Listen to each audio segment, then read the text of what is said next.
Station handicapper Andy Serling, Acacia Clement. It's the three. I'm excited to have the three of us back. So am I. I love this setup. It'll be a lot of fun. My last day here before heading to Saratoga, and can't think of a better way to spend it. And we have a good feature coming up later on this afternoon in the 8th. We do. We've seen already some reasonable stake horses compete in the first 2 days.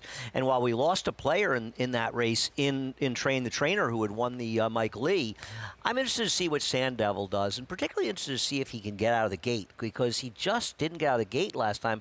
And I'm worried a little bit, even though I like him as do you, if that's going to be a trend going forward. It could be problematic. I agree, especially with the scratch of Train the Trainer and another horse coming out of there, and Uncle Jim. A lot of the pace or the confirmed early speed has come out of that race. So there are some horses that can be forward that don't seem to be quite as good in that race. So if Sand Devil can get out, put himself in a good early position, he certainly has the class. Yep. Look forward to that. That's race 8 on the card here, Belmont of the Big A. Let's go to Oceanport, New Jersey. And the opener in Monmouth is going to be 5 furlongs on the lawn. The rail's out 36 feet. $16,000 condition claiming race, 3-year-old fillies. And up in this spot, we got a 3-5 favorite, Bossy Diva. Paco Lopez rides.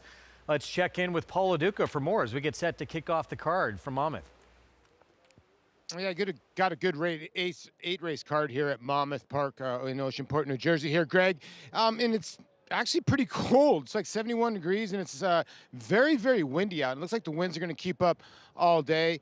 We did get lucky with the rains. I think going to surpass us too as well, although it is very cloudy today. And when you look at the board, I just think the 6 is 3-5 because of the scratches. The 3 and the 4 were the other kind of players in here. I'd even throw, the 7 as well. So I know they're going in the gate. The 6 is going to be tough to beat in here. I don't think this horse is taking Paco Lopez money. But, if I'm looking for a horse underneath, I'd look towards the 3-year-olds. Maybe the 1 in here or the 8, My Vanilla. I actually think the 1 at 10-1 is a little bit of value, but the 6 here at 1-2 should be very tough, Greg.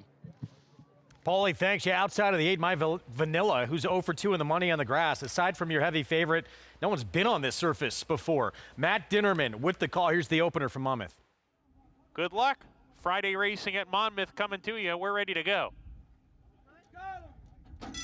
We're off and running at Monmouth Park, and Bossy Diva, the heavy favorite, totally missed the break, leapt in the air, and is at least 12 lengths behind, and now Paco Lopez is going to ease her up, and she is out of the race. So Bossy Diva being pulled up down the back stretch. The rest of them continue on here. My Vanilla clearing off from Queen of Soul, who takes the 2nd position. She's 2 ahead of Jody's Ruby in 3rd, and Little Sally is 4th as the 4 runners are in single file, rounding the far turn. My Vanilla sneaks away, went quick, 21-2, that first quarter mile. Queen of Soul now 2 lengths behind, running in the 2nd position. Jody's Ruby has come under a ride, and Little Sally's alongside at the top of the lane, where My Vanilla is still clear on the lead. 3 lengths as she gets away here. Little Sally picks up the running in the 2nd position, comes after My Vanilla with 1 furlong to go. My Vanilla on top, but Little Sally's charging hard down the center. Little Sally on the outside has taken the lead, and Little Sally's pulling clear to win.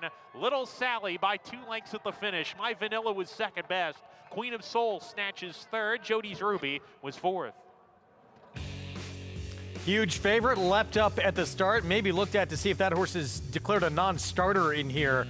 And Little Sally, first time on the turf with a victory at 10-1. We'll get back to Monmouth in a moment.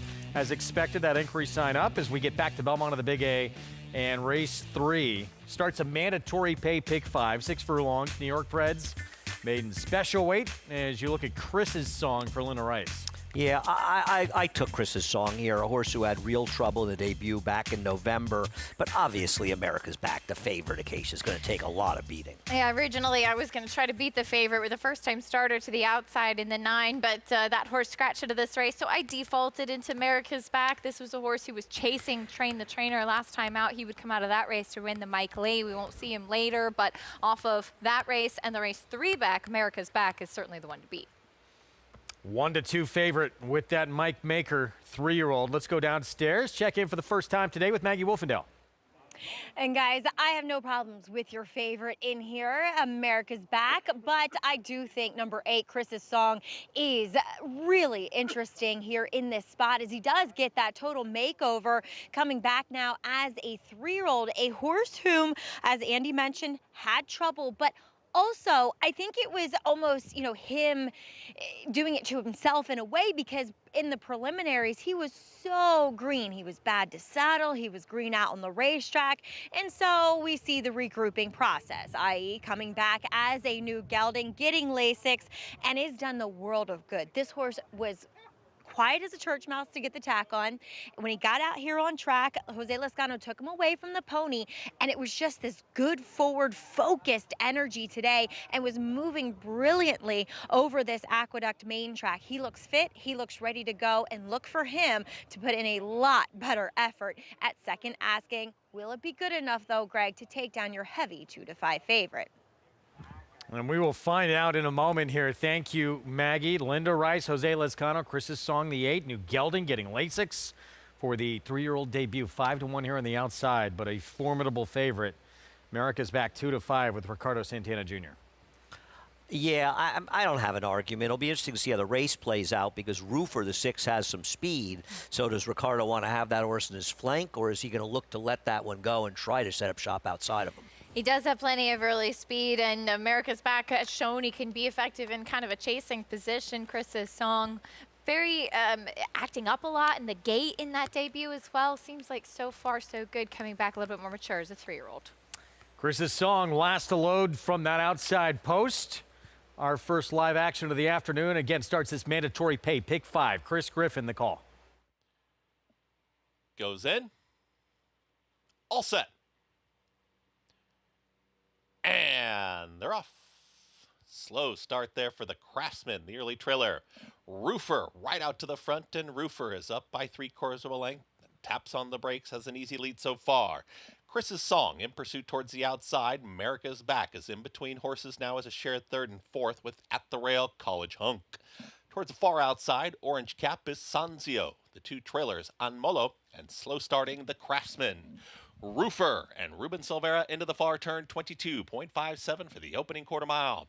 Chris's Song is still in pursuit towards the outside. America's Back, the short price favorite, has 2.5 to make up on Roofer, who's loose on the lead.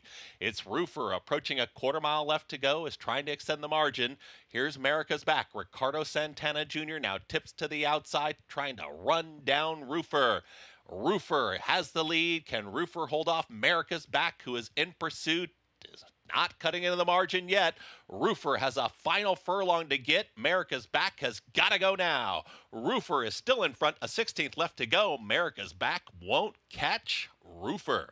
Roofer with a front-running score. America's Back second, then came Chris's Song and Anmolo in 1 minute 9.36 seconds. Roofer kicks off our action on the program, 9-2 here in the 3rd from Belmont at the Big A. Horse who's made his career in giving up leads, didn't give this one up. Obviously, the 8 was not very good off the layoff, but the 2, America's Back, did have a bit of an excuse with a bad break.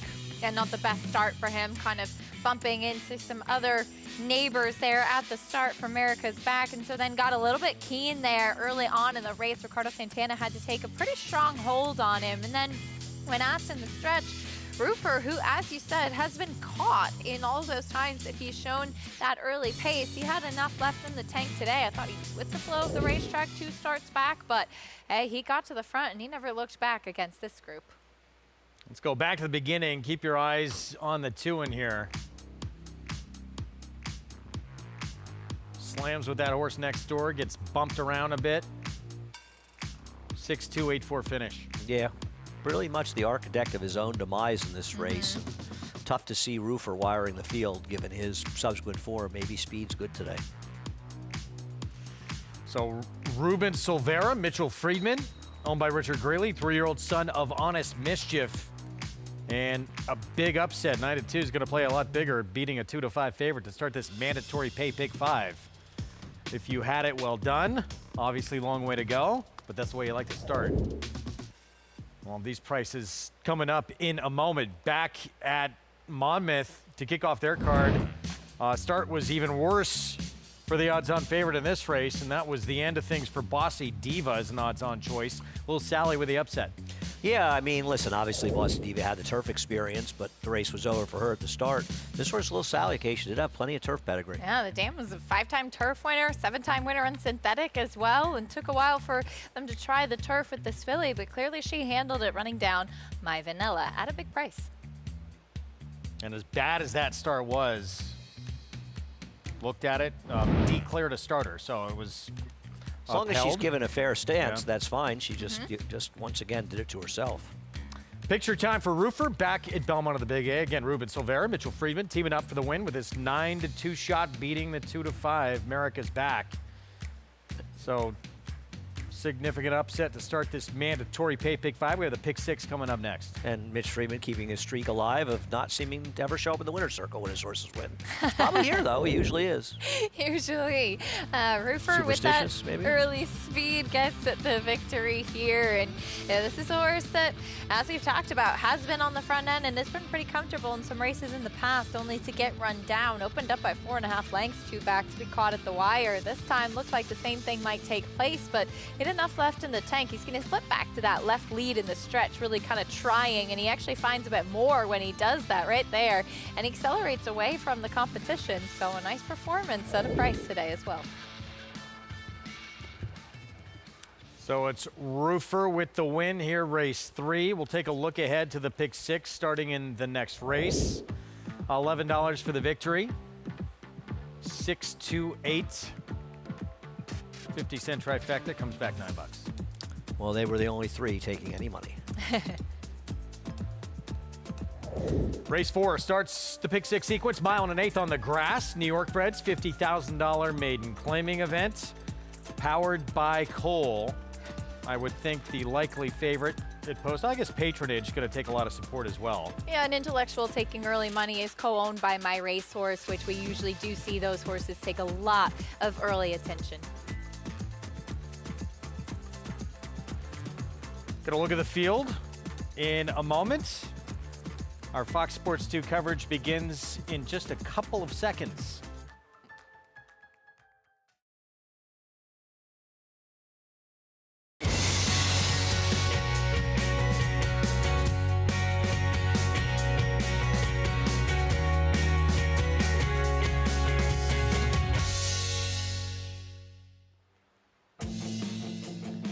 Welcome to our Friday coverage. Those just joining us on Fox Sports 2, good to have you with us. We're here in South Ozone Park, New York.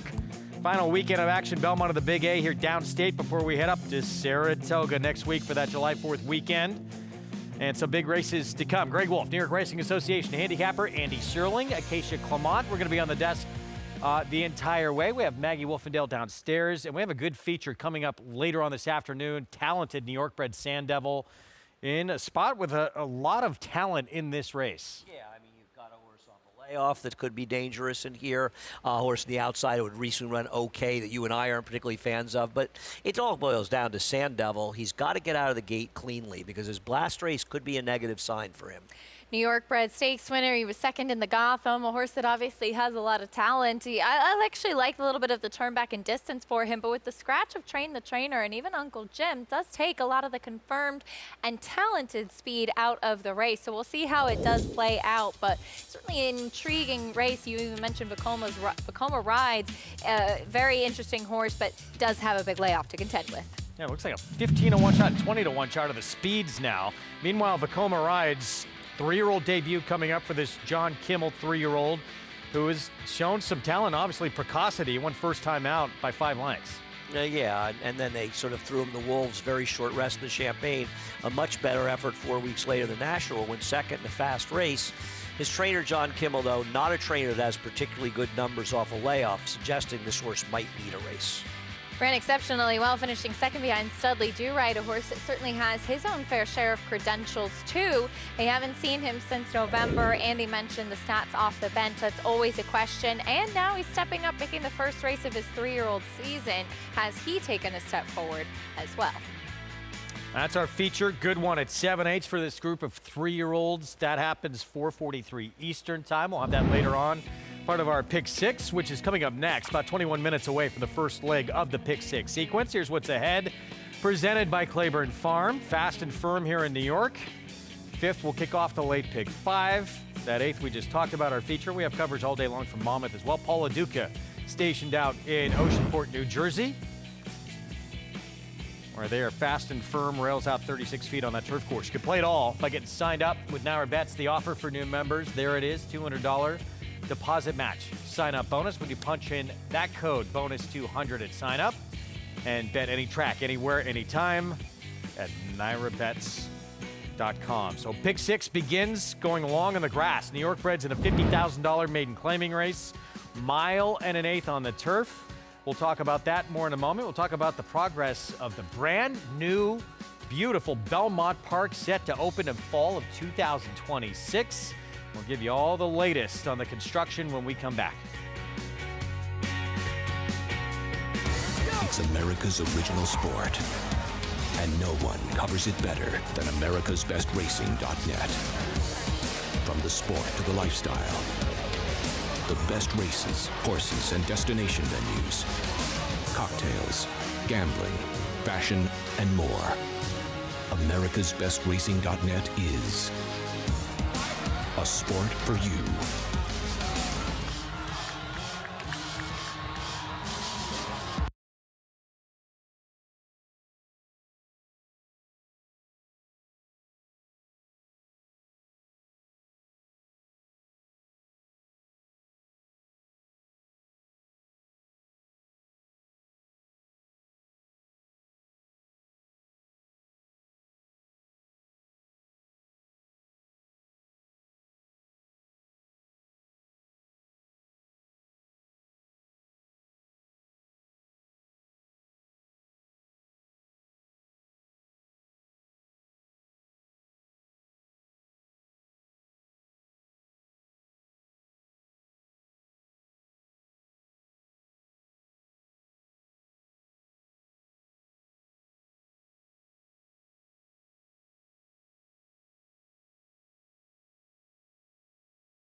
This entire sport excited about what is to come, to have this incredible cathedral to the sport. Fall of 2026, opening of the brand new Belmont Park. It's very exciting. No, it is. It'll be just about 15 months away at this point. A little bit less, actually. A lot to look forward to, and of course, with the announcement that in 2027, the Breeders' Cup will be held at the new Belmont Park. Really exciting for all of us East Coasters to get a chance to have it at home. But really, just as we talked about yesterday, Greg, seeing New York and the investment that they've made, both the state of New York and the New York Racing Association, and the future of the sport and the future of the game of horse racing, really special to be here and be part of that and see all of the exciting things to look forward to. Brand new Belmont, the relatively new UBS Arena as well for the Islanders. I mean, pretty incredible pairing, and what they're going to do with all that outside space as well. No, and opening up the infield to compensate for, obviously, the backyard was reduced, but also opening that space up, which we've never used before. Will be really exciting, and some of the renderings look amazing for some of the seating areas and restaurants and places where people have a chance to watch. And never fear, the white pine will still be there. It is still there. Tomorrow, we're going to look ahead to coverage early on in the card. Race 3, Ashley T. Cole. 6 furlongs on the grass. And a look at the morning line for the field that will get involved. Second, fourth place finishers reunite coming out of the elusive quality Bold Journey in 26 black. Senbei in there as well.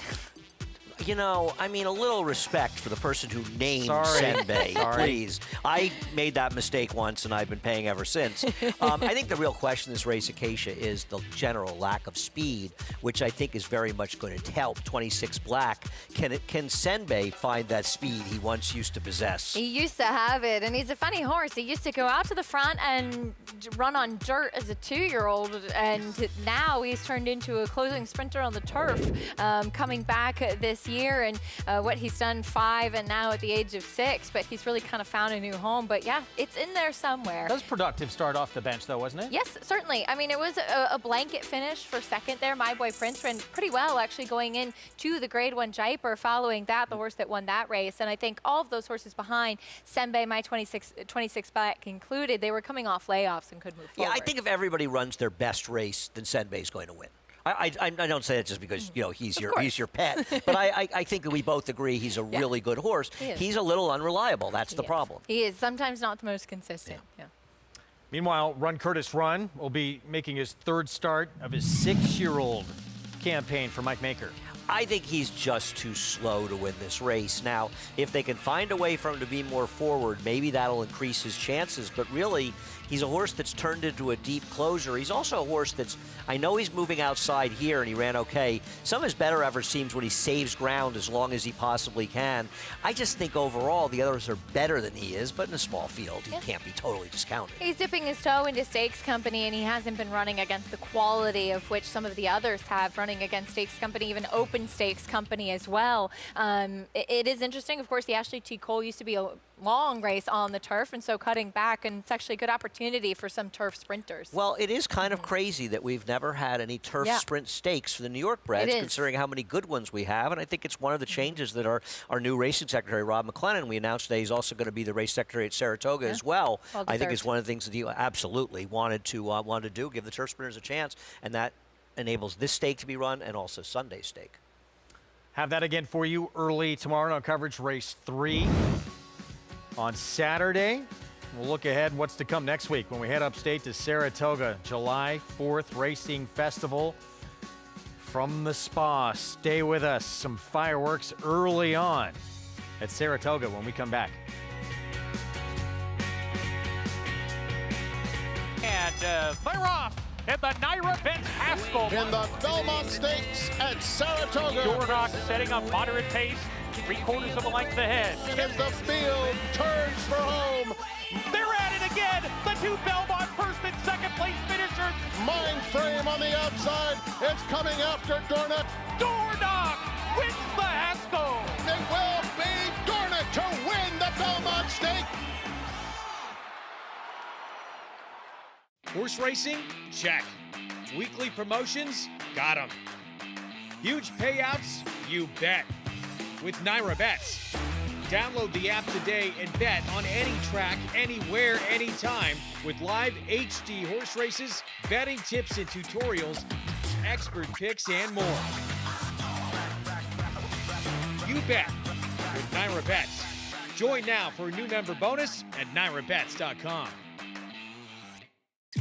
A dynasty in motion, reshaping the sport's greatest tradition, channeling the legends of his line and surpassing them. 4 of the last 6 Derby winners carry his genes. A Golden Son, a Horse of the Year. Another chapter written beneath those iconic spires. Derby dreams fulfilled for the titans of our industry.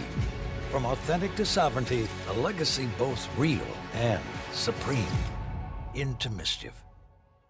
Saratoga season passes are on sale now and include free admission to the special July 4th Racing Festival. Enjoy 4 additional days of Saratoga for the same price as last year. Secure your season pass for just about $2 per day at Naira.com/Saratoga. Join America's Day at the Races for the special July 4th Racing Festival at Saratoga Racecourse. 4 days of great racing as a prelude to Saratoga's summer meet. Action kicks off Thursday, July 3rd, 1 Eastern.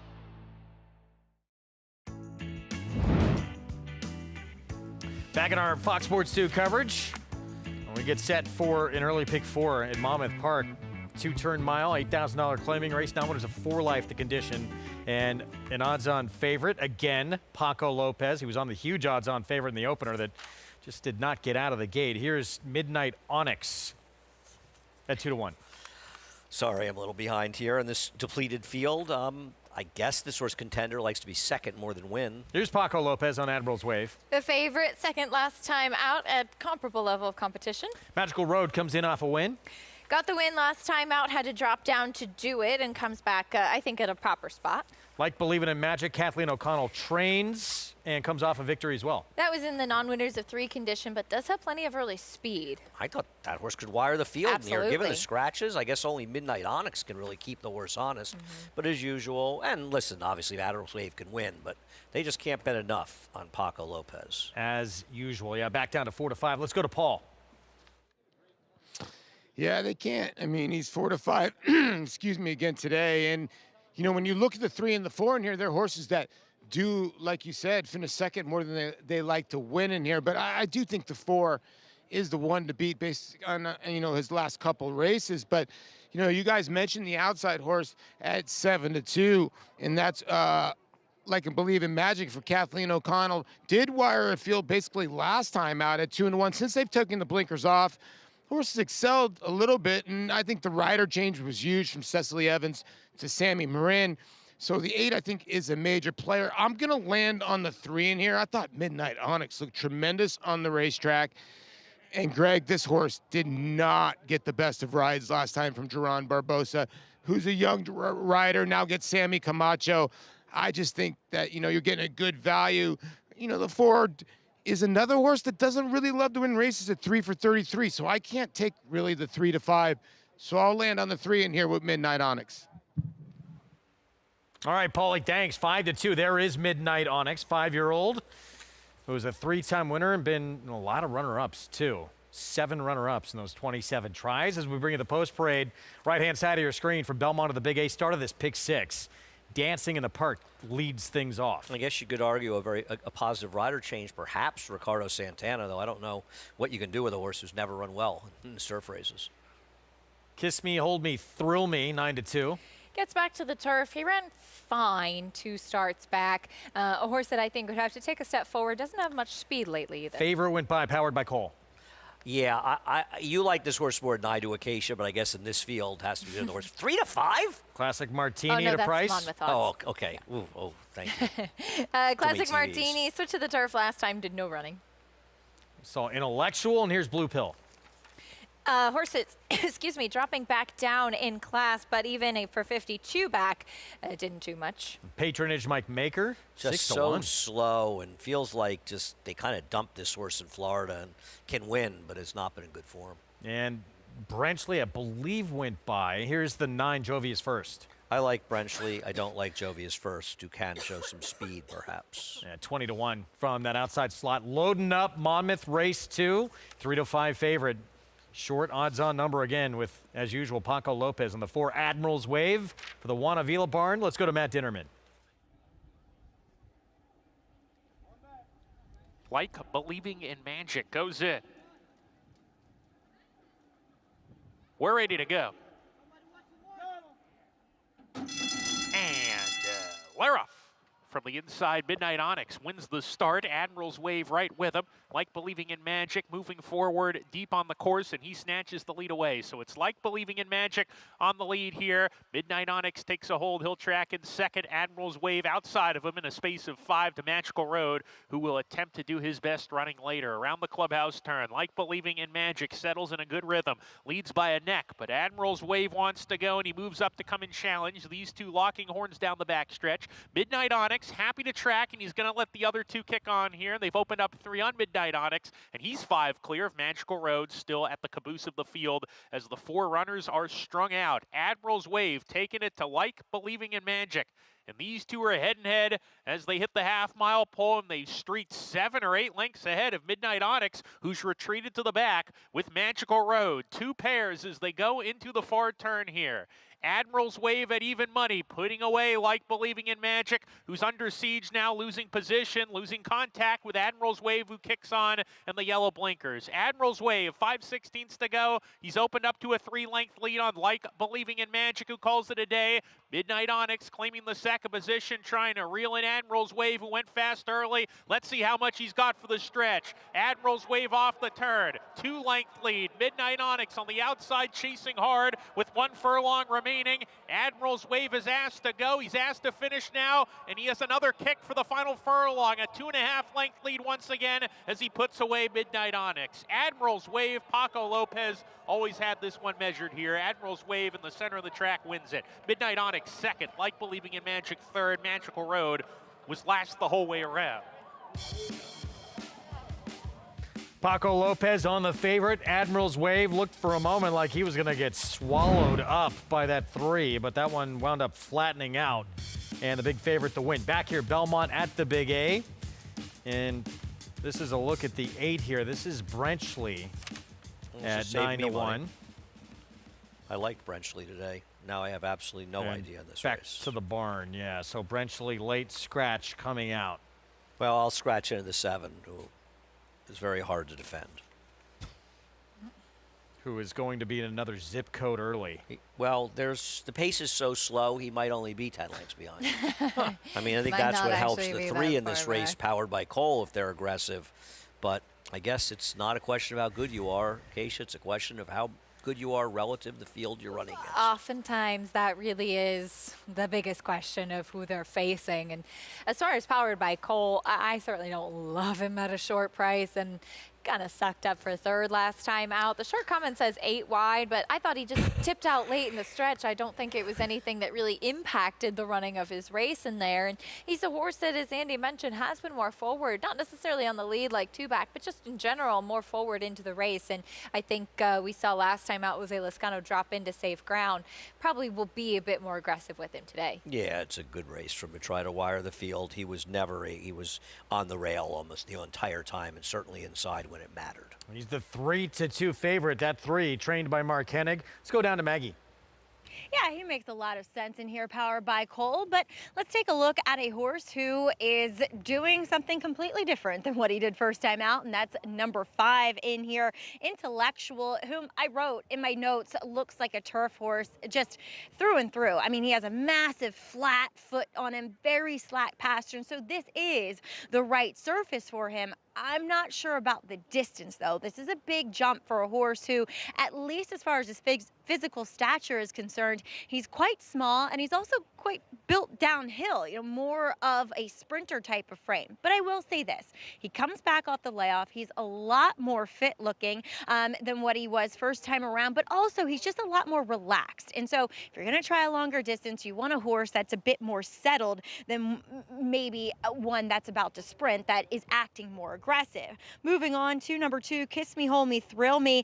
I don't mind this horse. He only has 2 turf races. So in his last start, his second for Gary Siaka, I know it was a depleted field off the turf, but he ran okay that day. And I just noticed how well he was moving and how good it looked as though he was doing. So now he's back on the surface where I think he is a bit better. And I think he should be able to handle and negotiate the distance. I hope that Katie Davis gets him in a good forward position for this 9 furlongs. And I'm going to try with him. And then number 1, Dancing in the Park. I do think that this 9 furlongs suits him. And furthermore, as Andy brought up, the rider change I think is imperative with this guy, because 2 back, he was off a bit of a layoff and he kind of got intimidated. So they put the blinkers on, and last time he just got run off with, Christopher Elliott. So now he has a veteran rider in Ricardo Santana, and this horse, whom I do know, obviously going out for my husband, brains are a little bit on the lacking side, so you need to be able to tell him what to do, not let him dictate things, and I do think Ricardo will be able to do that. Maggie, thank you. Post time coming up. 8-5 favoritism, powered by Cole. Jose Lezcano, Mark Hennig, and we will see how aggressive Jose Lezcano is in the race where there's not an abundance of speed. Although Dancing in the Park went to the front from the rail today last time out, and that one should be aggressive as well. I mean, it shows the speed he showed last time. He's going to be in front. That's an absolute certainty. 11-1 on this one. He certainly did not last very long, though, in the lead. Yeah, listen, this is not a race full of horses that have run particularly well. And maybe you're right, Acacia. Powered by Cole's last race is the best race anybody's run here. I can't take him on top, but listen, I scratched a horse the 7 who I don't want to sit here and defend either. And he's going to be one that's very far back. As far as intellectual, he's a horse that has unfortunately been ready to run for a while. Sadly, was entered the weekend that we lost Christoph and had to scratch, and then he was scratched a second time off turf, both of which were a 1 1/16 races. So maybe it is a huge jump in the distance. I know that they've been dying to run him on turf for a long time, but sometimes it's by virtue of what comes up in the book, in the condition book, to have an option. That's the 5. Start number 2. First time on grass. First time going long for Intellectual. For Miguel Clement, blinkers go on with Joel Rosario on the 5 here, 3-1. Set for the pick 6. Let's go to Chris Griffin for the call. All set. And they're off. Speed towards the inside here from Dancing in the Park, and also Kiss Me, Hold Me, Thrill Me. There's Powered by Cole. That's the top trio right now. As following them is Intellectual. Nowhere to go is now 5. 6 across the course there with Jovia's First. Now getting the worst of it. It's way out there on the far outside. Powered by Cole and Jose Lezcano. They're up by a full length now. It's going to press on, is trying to get that rail position as they work to the turn. Jovia's First is going to be 4 wide, now moves forward, tries to stalk towards the outside with the ground-saving journey. That's Dancing in the Park, who's now in 3rd. Classic Martini is in the early mix in 4th. Just behind them comes Kiss Me, Hold Me, Thrill Me. Intellectual is trying to move forward, is towards the back end of the field with Blue Pill and the Triller. Patronage. They move to the backstretch, 23.72 for that opening quarter mile, Powered by Cole. Is controlling things up front, 48-4 for a half-mile time. Jovia's First is right there stalking from 2nd, Dancing in the Park. Ground-saving journey towards the inside under a tight hold. Classic Martini's back in 5th as Intellectual starts to move forward towards the outside. Then comes Kiss Me, Hold Me, Thrill Me. Blue Pill, second to last, and the Trailer, Patronage. They work into the far turn, and the leader is Powered by Cole. Jovia's First is going to take the first crack here at Powered by Cole, is within a neck of the leader. Dancing in the Park looks to have some run, nowhere to go yet. Right in behind this battling duo as they reach the top of the lane. Powered by Cole is trying to kick away. Jovia's First is fully in pursuit. Here comes Dancing in the Park, is looking for a lane to run through. Powered by Cole is trying to extend that margin. Dancing in the Park is trying to cut into that lead. Here comes a late run from the far outside Blue Pill. It is Dancing in the Park now lifting. Powered by Cole needs the line. Dancing in the Park lunging late. Dancing in the Park got up to win it over Powered by Cole. Then came Blue Pill and Kiss Me, Hold Me, Thrill Me in 1 minute 51.60 seconds. Carryover in the pick 6? No. 11-1 to start off the sequence. Dancing in the Park, Ricardo Santana Jr. for Tom Morley. Got a good basic ground-saving trip in this race to get it done. Fast pace set by the 3, and this horse able to get up. So You'd have to think the rider change made some kind of difference, not knocking the prior riders, but Carlos Santana is a very strong rider. He is, and Maggie kind of giving some insight that this was a horse that needed guidance and direction, and he gave that perfect inside-out trip that you love to see in turf racing. The pace was set by Powered by Cole. I think it was the absolute right move by Jose Lezcano. Just couldn't hold on late, but a bit of a trouble trip as well, Andy, for the 7 Patronage, who looks like he had plenty of horse, just never really had any place to go, and then wasn't persevered with late. In the end, Ricardo Santana Jr. comes and gets the favorite at a price here. So 11-1 upset to kick things off. 39-1 Blue Pill, completing the trifecta. 1-3-6-2. Tom Morley Barn with the man who shifted tacks here to ride full-time in New York. And things are paying off for a very talented rider. Underway in the pick 6. We'll set up the late pick 5 when we come back. It's Dancing in the Park. 4th time on the lawn. First time getting his picture taken.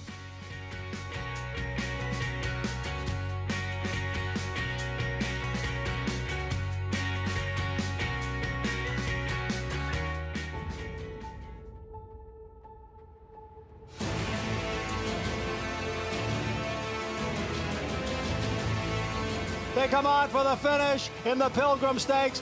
Annapolis by a head.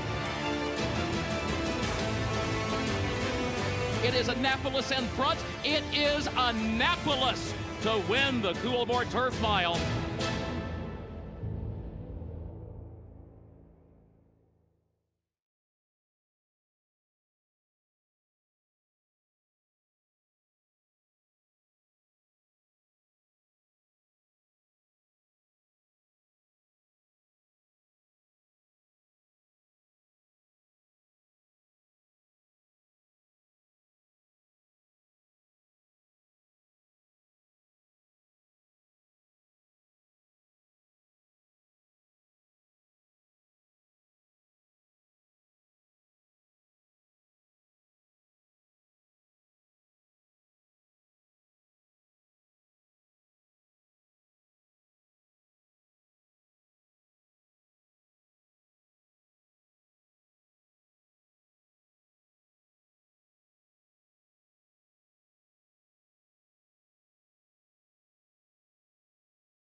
Back with you on our Fox Sports 2 coverage. You're watching America's Day at the Races, brought to you by Naira Bets, where you can play it all. Bet any track, anywhere, anytime at nairabets.com. Underway in the pick 6, an 11-1 upset. Ricardo Santana Jr., very different tactics than last time out. Yeah, he got the horse to settle and save ground and just able to get up and sort of extract himself. Happy to see Tom, the house horse, win for Tom and Maggie. Always happy to see that. And I got to tell you, Powered by Cole couldn't win today. He did go a little quick the first quarter, though, as it turned out, I think. He did, but I think it was the right move by Jose Lezcano to put him on the lead. It's what we talked about, being more forward, being more aggressive, and he got the win in there. Dancing in the Park, though, had a beautiful trip. He was able to settle nicely, had that inside-out trip that you love on turf racing, and $24 winner. Greg, I see you're taking to make a career change, I think. You're getting some help. You're getting a job offer on your phone. Yes, I'm heavily I get those too. I recruited haven't by, really thought some about remote accepting work. one of those. Yeah, This a could little be my remote work. last show. You could probably do that job while you're sitting here. I got a random text from a spam number asking me, like, when's a good day to have steak? And I'm a vegetarian, so they really didn't do their research. No, they did No, not. they really missed those, out on that one. I tell you, those bots, they're just not on top of things like they Right? should I'm be. It's so disappointed. crazy, I know. Race 5, we start the late pick 5, 6.5 furlongs. Fillies, mares, 4 and up. And big scratch with Brzezina coming out, but that other half of the entry extremely capable as well. Gets the outside post. She's a little edgy. Yeah, occasionally I like the 4. I'd book that horse at 8 to 5, not bet it. I think the one thing with she's a little edgy, it helps her being outside, but there's a lot of speed in this race, and it's a very different situation than the big drop down last time. Even though she's only moving up a little bit in claiming price, this is a significantly tougher race. It is, and it seemed like she's very much a last time was the time type of horse as well when dropping in class and getting the win. And she should have some company on the front end today that she didn't have last time. Flavien Prat will be in the irons from that outside post. 5-2 right now, second choice. More to come on the race that kicks off this late pick 5 sequence, $20,000 claiming sprint. We're going to take a timeout. We'll talk about what we have to look forward to. Maggie Wolfendale's top 5 horses to watch this summer at Saratoga. She'll reveal that list when we come back on our Fox Sports 2 coverage. Stay with us.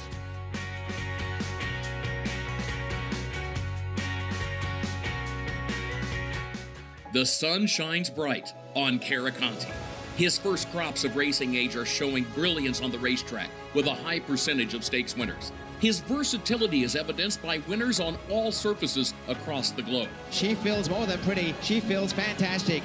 It is all She Feels Pretty. Yet another grade 1 for this magnificent daughter of Caraconte. Caraconte, standing at Gainesway. Horse racing? Check. Weekly promotions? Got 'em. Huge payouts? You bet. With Naira Bets. Download the app today and bet on any track, anywhere, anytime with live HD horse races, betting tips and tutorials, expert picks, and more. You bet with Naira Bets. Join now for a new member bonus at NairaBets.com. Connect, a grade 1 winning millionaire, making his mark as a sire with Rattle and Roll, a grade 1 winning 2-year-old, and multiple graded stakes winner. Graded stakes winning 2-year-olds, Hidden Connection, and Whitwater's Rand. Graded stakes winning 3-year-old, Implicated. Connect, a proven sire in the making, standing at Lane's End Farm. Racetrack Television Network brings you every race, from every track, on every screen, every day. With monthly packages starting as low as $5, RTN gives you great value and access to more live HD streaming and race replays than anyone. Visit RTN.tv today to sign up and watch on almost any device, including Roku and Amazon Fire. RTN has packages that start at $5 per month.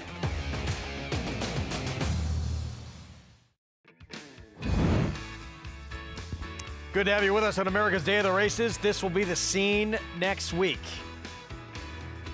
Upstate at Saratoga for the duration of the summer. Live racing kicks into action at the Spa Thursday, July 3rd. So much to look forward to. So many big races. So many stars will be on hand. And time now to ask Maggie Wolfendale, who are the top 5 she's looking forward to seeing this summer? Well, I'm going to start with a house horse, and that is Donegal Momentum, because basically my husband always gets mad at me because I don't promote the barn. No, I'm kidding. But I really love this horse. He is one that is looking to head down those turf mile graded stakes as he comes off the back of the grade 3 poker victory during Belmont Stakes Racing Festival. Now, obviously the waters are going to get so much deeper, but look at this horse's stride. I just love the fluidity and the way he just throws his front legs out in front of him. He's such an intense soul. Every day he is excited to go out there and do his job. In the barn, he's the same way. It is high energy all the time for Donegal Momentum.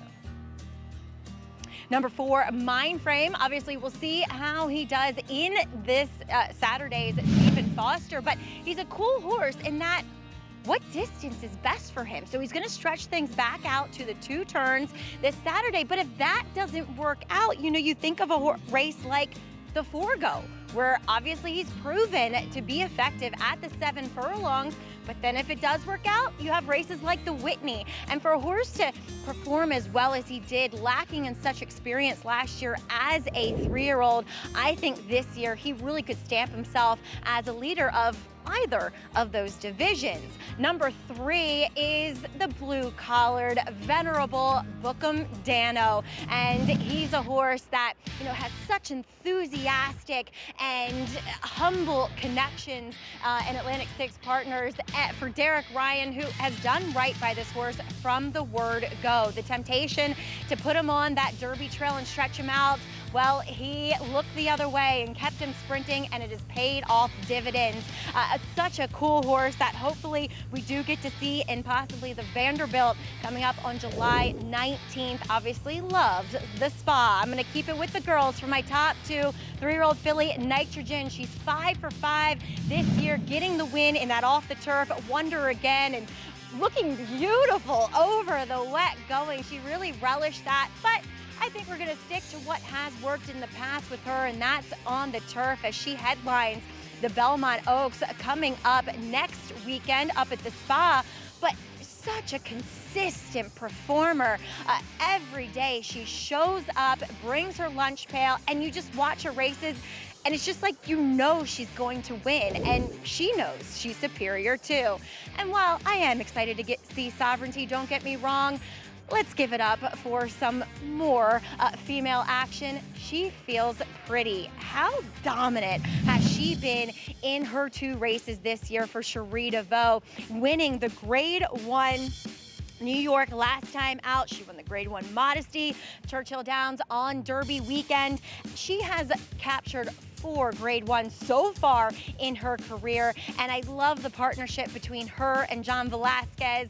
That whole week up there for him was utterly magical, and she's just such an exciting prospect. So I wanted to differ a little bit, Greg, than everybody, you know, seemed to be picking Sovereignty, who, like I said, I'm excited to watch, but there's so many wonderfully talented horses that we have the honor and privilege to watch up at Saratoga. And I mean, the list could go on and on for quite a while, but those are my top 5. Obviously, looking forward to kicking off the meet next week. Yeah, I like this list Maggie put together, and you know, Nitrogen, such an exciting filly. We talked about it yesterday on the program. There's no doubt about it. She's the best 3-year-old turf filly in the land. She might be the best 3-year-old dirt filly in the land. We don't know. I'm not sure right now, even though she hasn't been in Grade 1s because they don't really run too many on the turf and none for the 3-year-old fillies at this point, that she isn't the best 3-year-old filly and doesn't deserve the eclipse at this point. And I think the connections are looking to use to run the Belmont Oaks, which is in Saratoga, and then the Alabama perhaps. And with a win in both of those races, I think she would be the leader of the division. I mentioned that on the show yesterday, and that'd be really fun to see her in the Alabama against the top 3-year-old fillies on dirt. Go apply for your new job. Will you leave us alone? We got things to talk about. We found out, by the way, that Andy, because I said, well, it's harder for me and Maggie because we can't repeat a dress because everybody knows. But Andy has a tie and a shirt for every day as well. I do it. So no by the repeats. way, I would wear the same suit and shirt and tie every single day, but I do it for the people. Because that's the way I am, a true giver. It's an impressive wardrobe. Gulf Coast Girl kicks off the post parade here for race 3 in Monmouth, 14-1. Yeah, she's a little tough to make, man. She has no speed. Shack Revenge. Chantal Sutherland aboard. It's back on the turf for the first time in a couple of starts. It's run okay. Rider change on the 3, Samuel Marin. Believe it or not, this horse should be a little more forward than last time and is a major player. Blinkers off, Lady Embrace. But taking a drop in class when those Tampa allowance races can be forward. Here's the 5. Yeah, I just don't know what to say. Her turf races are too slow. Axel Concepcion on Red Fire. Ran well last time out, but another deep closing type. Gate to wire on the lawn, Serene Kathleen last start. I don't know that I've ever seen a horse that won a race on the turf with a 32 buyer. There she is. Sister Nell, the 8, 1 for 30. Yeah, it's been a long time between drinks for this horse. And taking some support at 9-1, by the way. Against this field? I guess. The 7 is 5-2? Ow. Yes, off I that guarantee you 32 the Laduca doesn't fire. like the 7. It's 3 and 4s for me, Paul. Make the case against, Paul. Well, I'll be honest with you. The 7 in the fixed odds is about 7-1. This horse is going to float way up. They're between the 3, 4, and 6 in here. The 7 is taking money. I just don't know why, but this horse is going to float up. He's 7.5-1, basically. I got to turn around because some Met fan just dropped. Hey, Paul, how you doing? I got to turn around. Hold on a second here. All right. I'm with Andy here. The horse on the screen right now is the horse for me to beat. I think Sammy Marin getting aboard is huge here. This horse was so far back, and she made a ton of ground last time out. She got a giant number. But, you know, when you get these giant numbers, do you fall into these horses with not a lot of speed? You know, and that kind of happens. I'm hoping that Sammy puts this horse into the action because this horse has shown speed before. Lady Embrace, the 4, is another 3-year-old filly getting the blinkers off here today. And right now, she's going to be your favorite. And she's battling favoritism with the 6, Red Fire, a filly by Curlin that actually ran really well with Alex Crispin aboard. But I'm going to go with the 3 here at 7-2 from off the pace, My Little Red. I think this horse has got a big shot in here if this horse can get position on the rail here in this race. 7-2, Paulie's selection with Samuel Marin. Second start back of her 4-year-old campaign. But, yeah, favorite has become the 4, Lady Embrace, with Sonny Leone for Kathleen O'Connell. You know, he won a Derby. He did on Rich Strike at 81-1. It's funny, you know, looking at the pace projector, obviously this horse does project to have speed, perhaps along with the 7, Serene Kathleen, but even My Little Red could be closer. I prefer her, but it's hard to have too strong an opinion here occasionally. It is. There's not much to sink your teeth into, at least with My Little Red. She's making her second start off the layoff, and she ran well last time out, so you think that there should be every reason to believe that she could take a step forward second off the bench. The shocking thing is that Serene Kathleen, the 7, is still at 7-2. Well, Paul is absolutely right in what he said with the fixed odds. She is 6.5-1. Look at the fixed odds now, 9-2. She's heading there. Price, yeah, floating up as they load into the gate here from this 3rd. Starts this Jersey Shore 6. Good luck if you're going after it. Mile on the turf here coming up in the 3rd. Let's go to Matt Dinnerman for the call. Red Fire coming forward. My Little Red in the white blaze.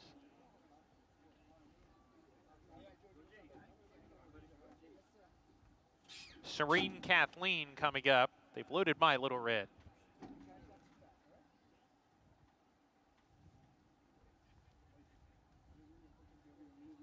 Two back, Lady Embrace.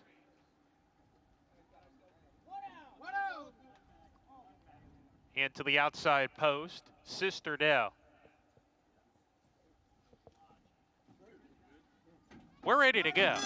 And we're off. A little bit of a tardy break from Red Fire. No problems from My Little Red, who darts to the lead with Serene Kathleen, who's offensive-minded. These two hook up with 1 lap to go. Lady Embrace right behind them, running in 3rd. Shack Revenge 4th on her tail. Gulf Coast Girl and Sister Dell, they're next. Queen Catalina is second to last, and slow-starting Red Fire is at the rear as the 8 runners charge into the first turn. Serene Kathleen, the pacemaker, diving to the fence, strides a length and a half or 2 ahead of My Little Red, who's happy to track now right behind on a hold second. Space of another 2 to Lady Embrace, then Shack Revenge to the outside of horses. Sister Nell, Gulf Coast Girl. They're side by side, 5 lengths off the lead as Serene Kathleen slows the tempo down pretty hard here.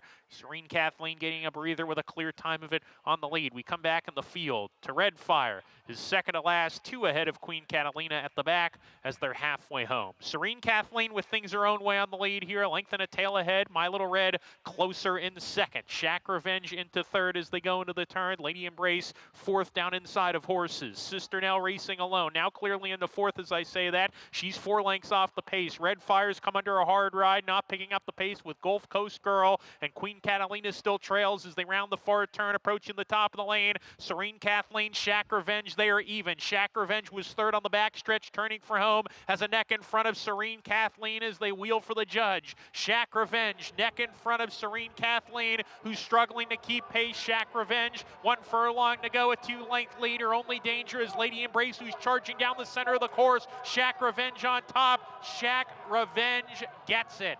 Lady Embrace, second best. My Little Red, third. Photo for fourth. Serene Kathleen inside of Sister Dell.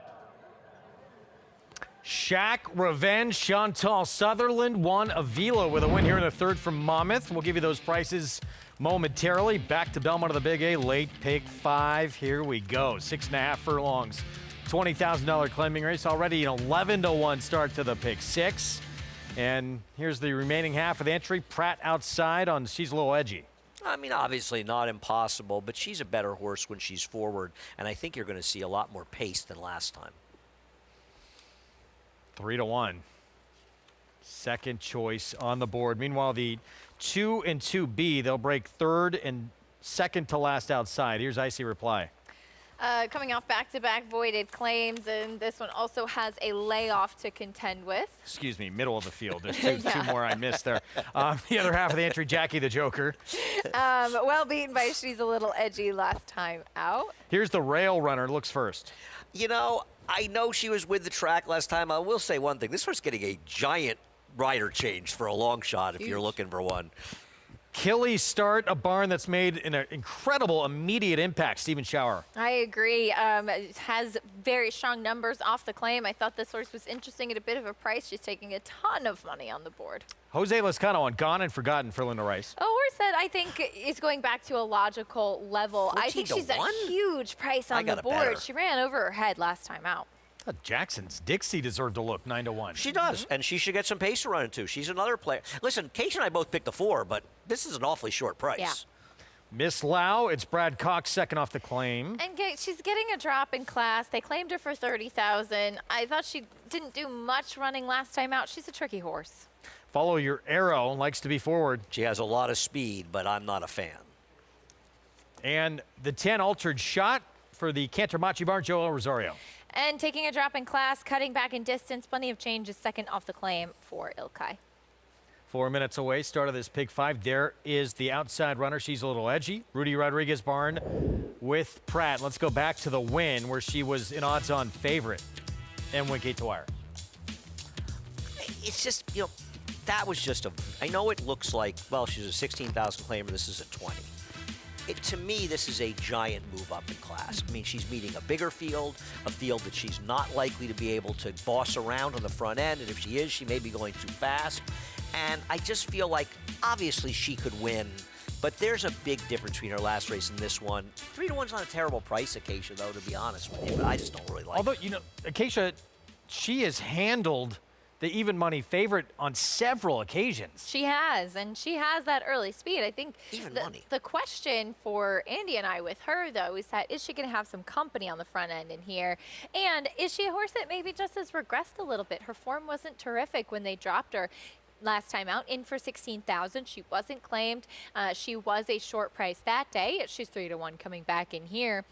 We'll see if she can do back-to-back wins, because I think that's the biggest question with her right now. Here is Jackson's Dixie. Lane Luzzy will ride. Boy, there are a lot of horses in this race that are too big a price. And it's really because the 6 is 6 to 5. I mean, I understand it's math. The 4, yes. The four, excuse me. And this is one of them. I don't love her chances, but she should get some pace to run at. And she was up above her head in this last time. Even in here, La Banquera, I know it was a small field. I don't think she's supposed to be 11-1, just like I don't think the 6 is supposed to be 17-1. To me, these are the long shots that you have to look at. Totally agree. The last time she ran for a claiming race, it was 32,000, and she won that day. But she's been running against far tougher horses. I know it's been a while since she's won, but she's been running against La Banquera, who's won a bunch of races. Viamente's been in terrific form. Far tougher company. And I feel the same about Gone and Forgotten, who was claimed for this level with a solid second, then running against much tougher last time out. I mean, they're betting this race like it's a 1-2 horse affair, maybe 2.5 horses with the 8. And I don't think it's that simple. We'll see. Let's go to Maggie. We'll check in with 2 of those 2.5 horses.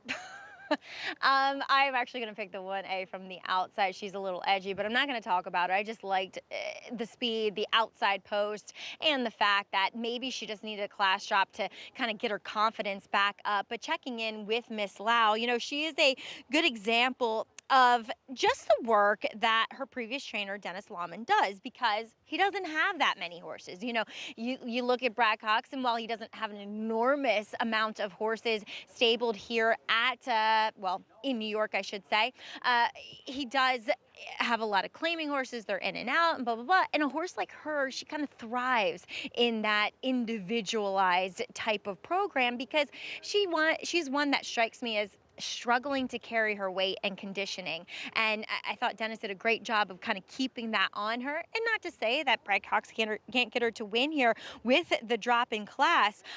She was on the hard chase last time while 4 wide and a day where, you know, you kind of wanted to be forward, to be fair.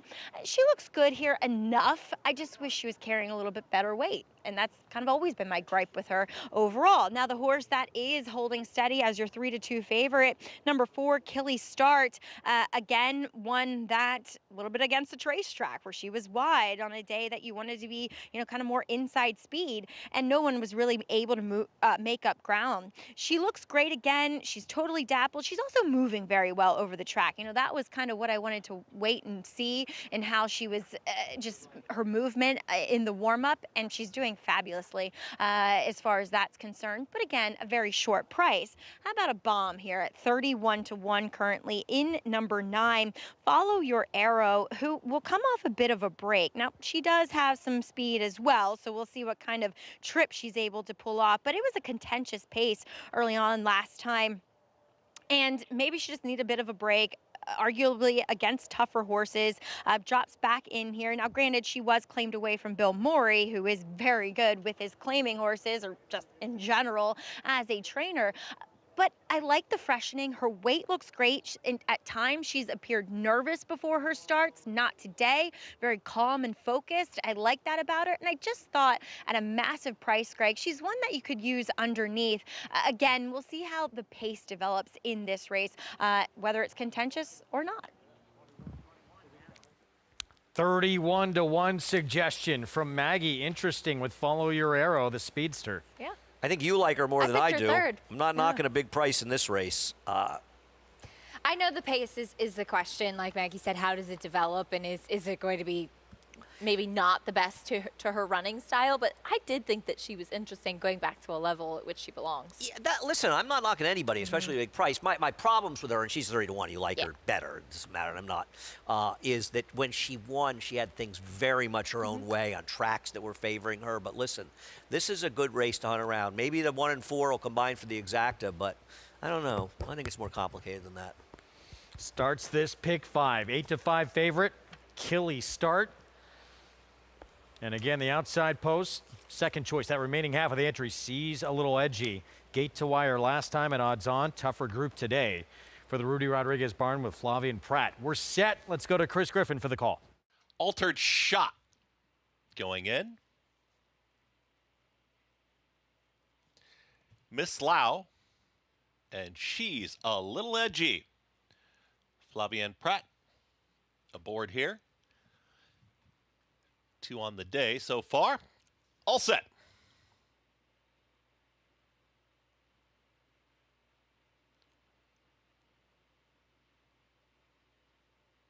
And they're off.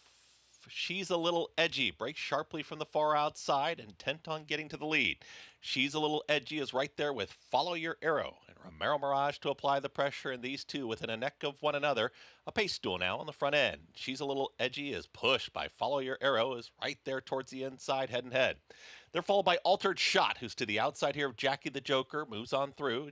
Just moved in front of Icy Reply, who's now alone in 5th. Big gap, another 4 lengths back to Miss Lau, who's in front of that pack, is trying to move forward. Killy Start is well off the pace, starts to launch a rally, but 8 off the lead. Behind them, Jackson's Dixie, and the 2 at the back looks first with Gone and Forgotten. They're chasing She's a Little Edgy, 22 seconds flat for that opening quarter mile. She's a Little Edgy is up by 5. She's a Little Edgy is approaching a quarter mile left to go. Killy starts to commence a rally, center of the racetrack with Altered Shot, but She's a Little Edgy is well out in front and tries to keep going. Is approaching a final furlong. Strides are shortening just a touch, but is so far out in front. Killy Start is in full pursuit. She's a Little Edgy is approaching a final 16th. She's a Little Edgy. Flavienne Pratt give him 3 on the day and $1,999. She's a Little Edgy wins it over Killy Start. Then came Looks First and Gone and Forgotten in 1 minute 15.94 seconds. Well, with this big day, yeah, 1 away from a big milestone for Pratt, number 2,000. She's a Little Edgy. This was a dominant performance, just shrugged off the other speed in here, follow your arrow, and just kept on rolling. I don't know about you, Acacia. She does have one big figure race going back. This was a crazy performance. Huge effort from She's a Little Edgy. And we have seen on the main track that horses that are forwardly placed have benefited. But that being said, She's a Little Edgy. They've clearly found the level at which she belongs, and she ran away from this field. Your favorite, the number 4, Killy Start, trying at the end, and then very late, Gone and Forgotten, too late, trying to pick up her feet, but nobody was catching the 1A. She's a Little Edgy. 3rd win today for Flavienne Pratt. And it seems like every time we talk about him, we're talking about him breaking records. Rudy, whose barn been pretty cold for a while, his horses are running extremely well. There he is, Rudy Rodriguez making that winning phone call. 1A436, and pretty sharp time too, 115.94 for the 6.5 furlongs. Yeah, things starting to go very well for that man right there. Are those flamingos on the shirt? I like that. Pink flamingos? Pink flamingos, yeah. Yeah, flamingos He's and palm trees. he's already in the summer Saratoga mode. He's feeling the vibe. Probably a big John Waters fan, so he's wearing that because he loves pink flamingos. John Waters and Divine. 5 to 2. You've seen Pink Flamingos, Greg? I have. You have? Yeah, No. of course. It's a cult Also, classic. John Waters also did the original Hairspray. I know. I saw the. That's right. Very good. I'm I saw the- curating I a actually saw list the of musical suggestions from Andy. Hairspray. My date wanted to go. She's a Little Edgy. Dominant here. 3-win day for Pratt and counting. We'll be back.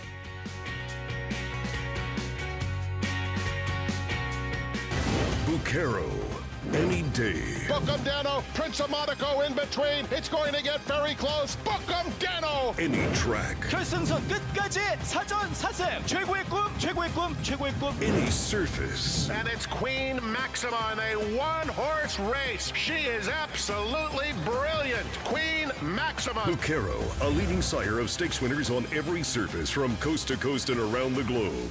Standing in New York at Iron Horse Stallions.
Back with you on our Fox Sports 2 coverage. You're watching America's Day at the Races, brought to you in part by legendary Claiborne Farm.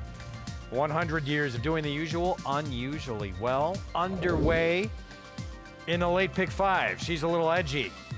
Even more impressive than the win at odds on. Tougher field. Battled early with another speed who had to back off because this one was just going too fast, and then just keeps on rolling. It's like a wind-up toy in this race. She was well clear coming into the stretch, and your favorite trying to make a little bit of a late run, but nobody was catching. She's a little edgy. Who's now running at the proper level? Back-to-back wins, which is not something she's been able to do in quite a while. 1:15 and 4 for the 6.5 furlongs. She's a little edgy. Back-to-back wins. 14-time winner now. And as an 8-year-old mare, she's got more in the tank. I mean, this was some performance. I'll be interested to see what she does next time out. Let's enjoy the moment. I'm going to, get in a zen moment with this. On the turf, sprinting, 6 furlongs. Next start, starter optional claiming group.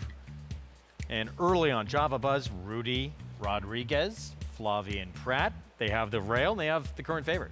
And they are a big favorite in doubles, sort of a similar price to the 6 and the pick 3s, and I think you'll see the two of them at similar prices by post time. I picked Java Buzz, though I know you like the 6, and I agree with you that he's probably the horse to beat. We'll see if Java Buzz can hold on. Got a little thing for Master Freud, but we'll see if Java Buzz can kind of do the turf version of what She's a Little Edgy just did, and would be a milestone win for Flavian.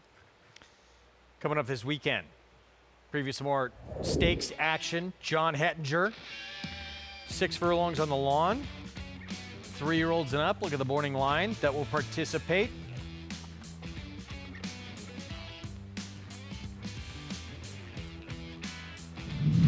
And here is Loon Cry. Listen, she is the best turf sprinter in this field on a number of occasions. If she runs her race, she's going to be very tough. I thought she actually ran pretty well in here. And keep in mind, they list the turf as good. It was soft. And there were very few races that day where anybody made up any ground on the turf. This was Preakness weekend over at Pimlico, and yes, there was quite a bit of cut. More cut in the ground than she prefers as well, and she actually did come running late to only be beaten by a length. And I think it's interesting. The Clement Bar won the first race with La Mejana. She had run in the very one at a 1 3/8 in Florida, and this horse is coming out of the very one down at Pimlico. So they Going could be 5 looking at the furlongs. same weekend to horses going. The very one was a router. This barn started off today with a win. Going to send out Silver Skillet in this race. That would be Miguel Clement. Joel Rosario will be aboard. What do you think of Silver Skillet? Well, the big thought process with cutting her back in distance, and she's not sprinted in quite a while since she started at the beginning of her career when she was sprinting on the dirt. But here she is where she's wiring the field and she runs well. But as we've seen with her in some of her recent races, Andy, she's gotten really headstrong when taken a hold of. And so the thought process is to kind of give her head and see if she can not fight her rider so much while sprinting. I mean, this is something I remember years ago, Chad Brown telling me about a horse. Said, I've got to, this. I said, why are you turning this horse back and sprints? It rarely works. And he said, she gets so rank that I feel like turf sprints rate to have faster paces, and it'll be easier for them to settle in those races. And as you say, she has won sprinting on the turf before, not impossible. I mean, one of the questions is here is Sunday Girl.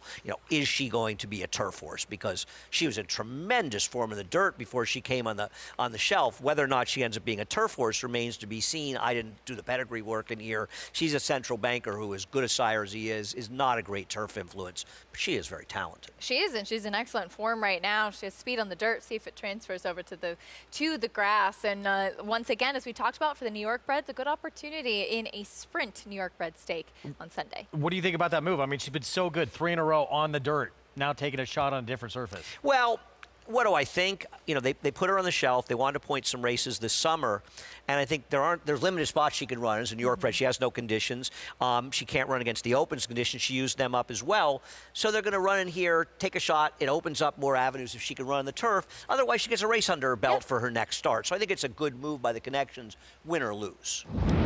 That's coming up on our Sunday coverage. Andy will not be with us. Actually, I won't be here either. You won't be here either. Occasionally, she'll be holding down the fort.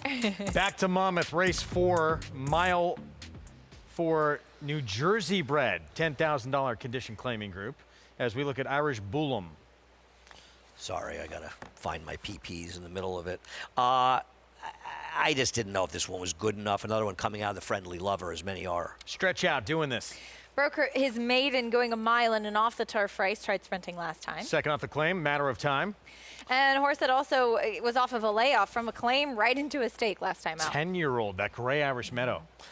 Yeah, like the 10-year-old's running. This horse has been claimed for 50,000, for 5,000, excuse me, a few starts back. Is second off a layoff. Speedy Island Spirit went by the 6, as did Last Romance. Here is Grouch. Love the name. Stretching out in distance in here. Can this horse get back on track? Been a while. And the 7, meanwhile, just to backtrack to Last Romance, Andy, second out of a Jersey-bred stake last start. Yeah, I mean, obviously, if At a she huge runs number. her last race, she's likely to win this race. Now, it had been a long time since she had run a figure like that. It's interesting when you start looking and saying, oh, I came with this horse. I mean, I don't know how they came with $100,000 because it seems like the main contenders are coming out of $5,000 claiming races, all but the 8. If Last Romance runs her last race, isn't she 1 to 5 in here? Excuse me? Yeah, I totally agree. It finished a huge race that day. Now, it was a stronger buyer speed figure than we certainly have seen from him recently, but was in a New York bred stake and 2 starts back, ran behind King of Hollywood, who's been in very good form as well. Yeah, sorry, the huge, ridiculous tag here. I said 10 to 100,000. Yeah, well, This it's to 0. bizarre, right? It is. doesn't make Yeah. sense. That's Let's go a to big claim. Paul for more on this 4th from Monmouth.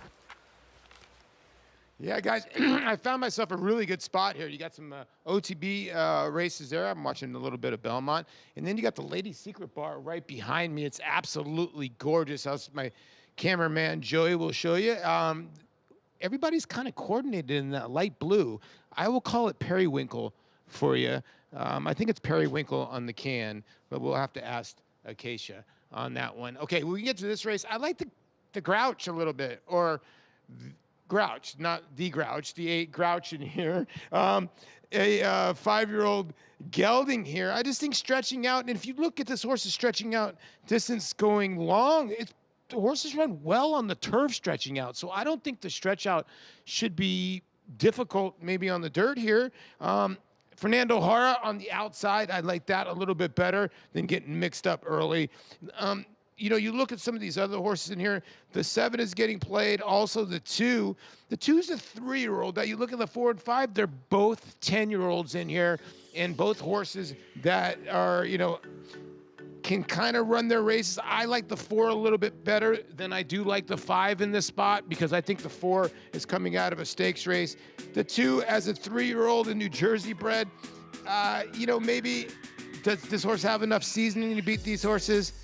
I don't get it. So I'm going to go with the 8 Grouch here. And you're getting a good price at 3 to 1. And right now in the fixed odds, the 8 should float up a little bit, Greg.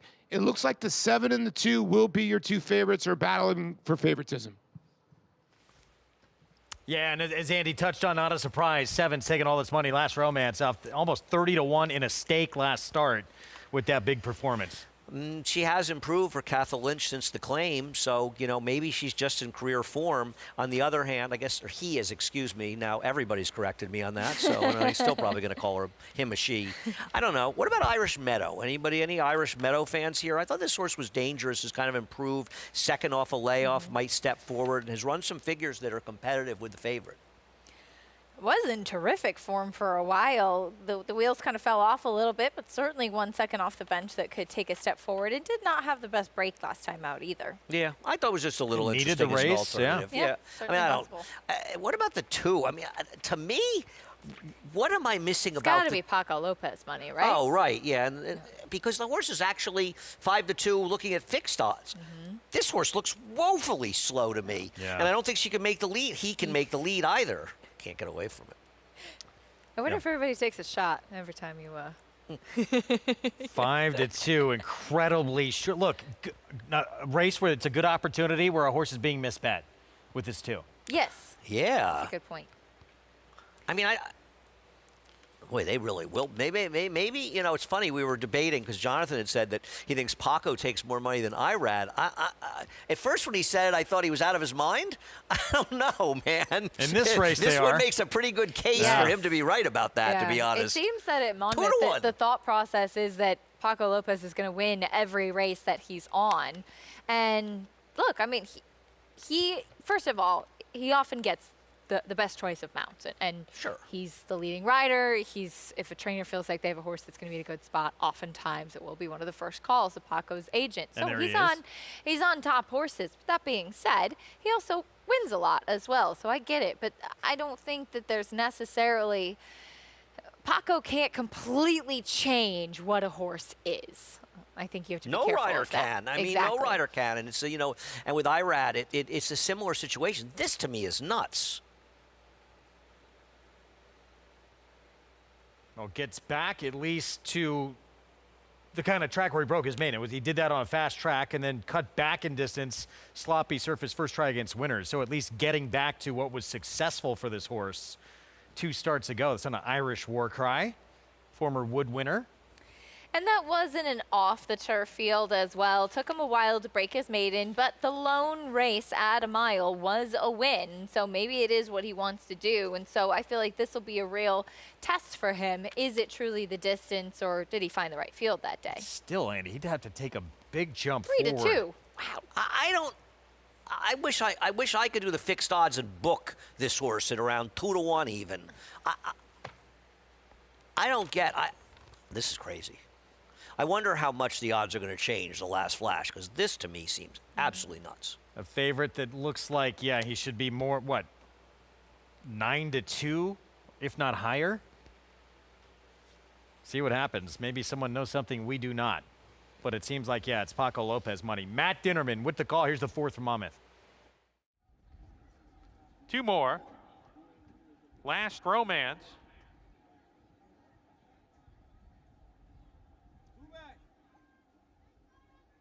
Grouch to the outside post. Waiting for Grouch.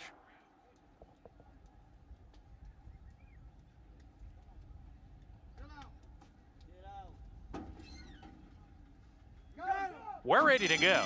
And they're off. Slow starts from both A Matter of Time and Doing This. No problems from Grouch, who strides to the front here. Grouch on the far outside, clearing off from the competition, leads the way and darts to the rail as he accelerates into the first turn. A Matter of Time has taken to the back of the field after that bad beginning. It's going to be Grouch to lead the way, but the rail's open now for Island Spirit to come through. And Island Spirit coming out of sprint races, he's naturally quickest. Grouch conceding the lead now on the outside. He's second, pressing the pace. A gap of 2 to Last Romance settling into stride third. Doing This, who broke slowly, has made his way past horses all the way into third, and he's only a length and a half off the pace with Last Romance down on the inside of horses. Space of a length and a half more to a line of 3 at the back here. On the inside, Irish Boolam, the gray Irish Meadow, is between horses, and A Matter of Time, who's deep on the course. Half mile to go. They start to pack up here. 3 lengths from first to last as they go into the turn. Grouch, Island Spirit. Island Spirit asks for more as they go into the turn. Grouch still right there with him. Doing This, Shown More Rain, 3 deep. On the inside, Last Romance is asked to go, and the rail's open for him. Last Romance, if he's good enough, charging forward under Concepcion to challenge for the lead. Grouch is right there too, and Doing This on the far outside. Island Spirit is giving way. They're off the turn here. Cutting the corner is Last Romance. Needs to find a little more though. Grouch still with a head in front. Doing This on the grandstand side. 3 runners across the track with 1 furlong to go. Grouch, Last Romance, Grouch on the outside, neck in front. Last Romance right there with him, but it's Grouch coming to the finish. Grouch has won it. Grouch over Last Romance, Doing This 5 back in third. Island Spirit holds fourth. Grouch now dueling Last Romance for the win. Fernando Hara for Tom Clark. Not too many opportunities in the winner's circle for Fernando Hara, who's gotten a lot of live mounts, but he gets this one done over Last Romance. And a huge effort, in fact, from the 2 Doing This, who broke slowly, was wide, never switched leads, and wasn't any danger in the last few jumps for the top 2 horses, but he actually ran a huge race to third. I still wish I could have booked a few hundred on him. Late pick 4 when we come back. Java Buzz, can Rudy Rodriguez, Flavien Prat go back-to-back? We just saw him win race 5. They'll try and do the same on the current 7-5 favorite Java Buzz with the rail coming up here in the 6th on the lawn. Stay with us.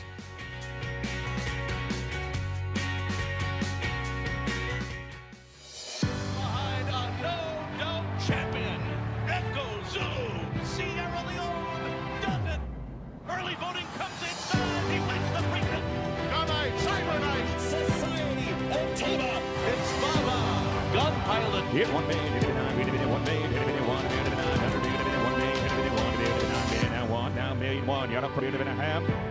Mark, $3 million. Thank you. Join us at Saratoga Racecourse for the 5th annual New York Thoroughbred Aftercare Day. This special live race day features the Rick Violet Stakes, named after the pioneer in aftercare in New York, and celebrates both retired racehorses and the great organizations established in New York to support them. Bring the whole family. It's a day at Saratoga you don't want to miss. Free with paid admission. New York Thoroughbred Aftercare Day, Thursday, July 17th. The brilliance of the legendary Arrowgate and the speed and stamina of the sire of sires, Uncle Mo. Introducing Petulante, the first son of Arrowgate to stand in New York after winning handily at first asking. Petulante! He's got a kick here, and he's going to prove much the best. He won or placed in all 7 of his lifetime starts, including the Grade 3 Salvatore Mile. Petulante, Nimbus class, Petulante! Petulante, now standing in New York. For information, visit IHDVStallions.com today. Enhance your handicapping with AI Fast Facts, exclusively on Naira Bets. Open your Naira Bets app, click View Runner Details, and a stat-driven fact will appear for all U.S. thoroughbred racehorses. Download the Naira Bets app to start using Fast Facts today. RaceLens is the most in-depth product in horse racing, with unique features found nowhere else. True odds, predictive analysis, and pace projection. RaceLens. It will change the way you follow horse racing and take your game to the next level. Back with you on our Fox Sports 2 coverage on this Friday afternoon. America's Day at the Races brought to you in part by Hillendale at Alapa. As we get set for the late pick 4 coming up, the first leg of the sequence will kick off this as well. The cross-country pick 5, races 6, 7, and 8 here at Belmont of the Big A, and races 6 and 7 out of the Jersey Shore comprise that cross-country pick 5 sequence. So we'll discuss it afterwards. Okay. Post-break. Kicking things off, Java Buzz Pratt and Rudy Rodriguez look to go back-to-back. He has speed. He's not been able to seal the deal in quite a while, but we'll look to do the turf version of what Flavia and Pratt, and she's a little edgy, just did in the last race. He's fast, man. Dillinger, interesting getting on turf for the first time. We're all on the same page. This one has a giant pedigree for the turf on the dam side. 11-1 with On the Ledge, Bruce Brown Barn. A horse who can be forward, not an enviable spot when the other speed is Java Buzz. Here's Jose Lezcano on Master Freud. Horse that I think is worth giving another chance to. Definitely a turf sprinter. Can he get his proper trip today? Big closing finish to come up just short last start on the turf. I see you looking. But he has such a great trip in there. I don't see it happening again. 30-1 on Carongo? Yeah, he ran okay last time out at Monmouth. I thought he was chasing in the chasing spot, not much of a kick, but he is second off a bench. And 9-2, Joel Rosario on Typhoon Fury. We're trying to figure out how this horse was favored at under 2-1 last time out. Now, he does have some other races. I think this race centers around 2 horses, the 2 and 6. Master Freud being a sort of logical horse, and whether or not you feel that Java Buzz can wire the field after setting that insane pace last time out and falling apart. I picked Java Buzz, but I have trouble recommending him at a short price. I didn't think he'd be this short a price. He really opened up last time out. If you take a look at this race, and he was 5.5 in front at one point. He's a horse that's got one way of going, and he's a little bit hard to settle. And Flavia Pratt may really suit him a lot better in getting him to kind of relax and save a little bit more, whereas I think last time out he was running off. Yeah, he's obviously a better rider than the prior rider, and so hopefully he can get him to settle. As far as the third place finisher, I see you looking. I mean, I thought Christopher Elliott gave this horse a sensational ride. He saved ground, he angled out, and really ended up third sort of by default as the race was falling apart. Now, maybe it falls apart again with Java Buzz, but in that case, I think Master Freud are the 3. Real quick, before we send it to Maggie, do you drink coffee? No. I can tell. Java Buzz. What did I say, Java Gold? Java. Oh, Java, I'm sorry. Thank you. He's not a coffee person. Maggie, they're picking on me. I need you to come up here and hit Greg. Thanks, guys. And now that you're picking on him, he's picking on me, sending texts. No, I'm kidding. I'm kidding. I'm a coffee drinker myself. So not going to talk about Java Buzz, but we'll start with the horse who's trying the turf for the first time. That's number 3, Dillinger. As you guys mentioned, serious turf pedigree on this 5-year-old.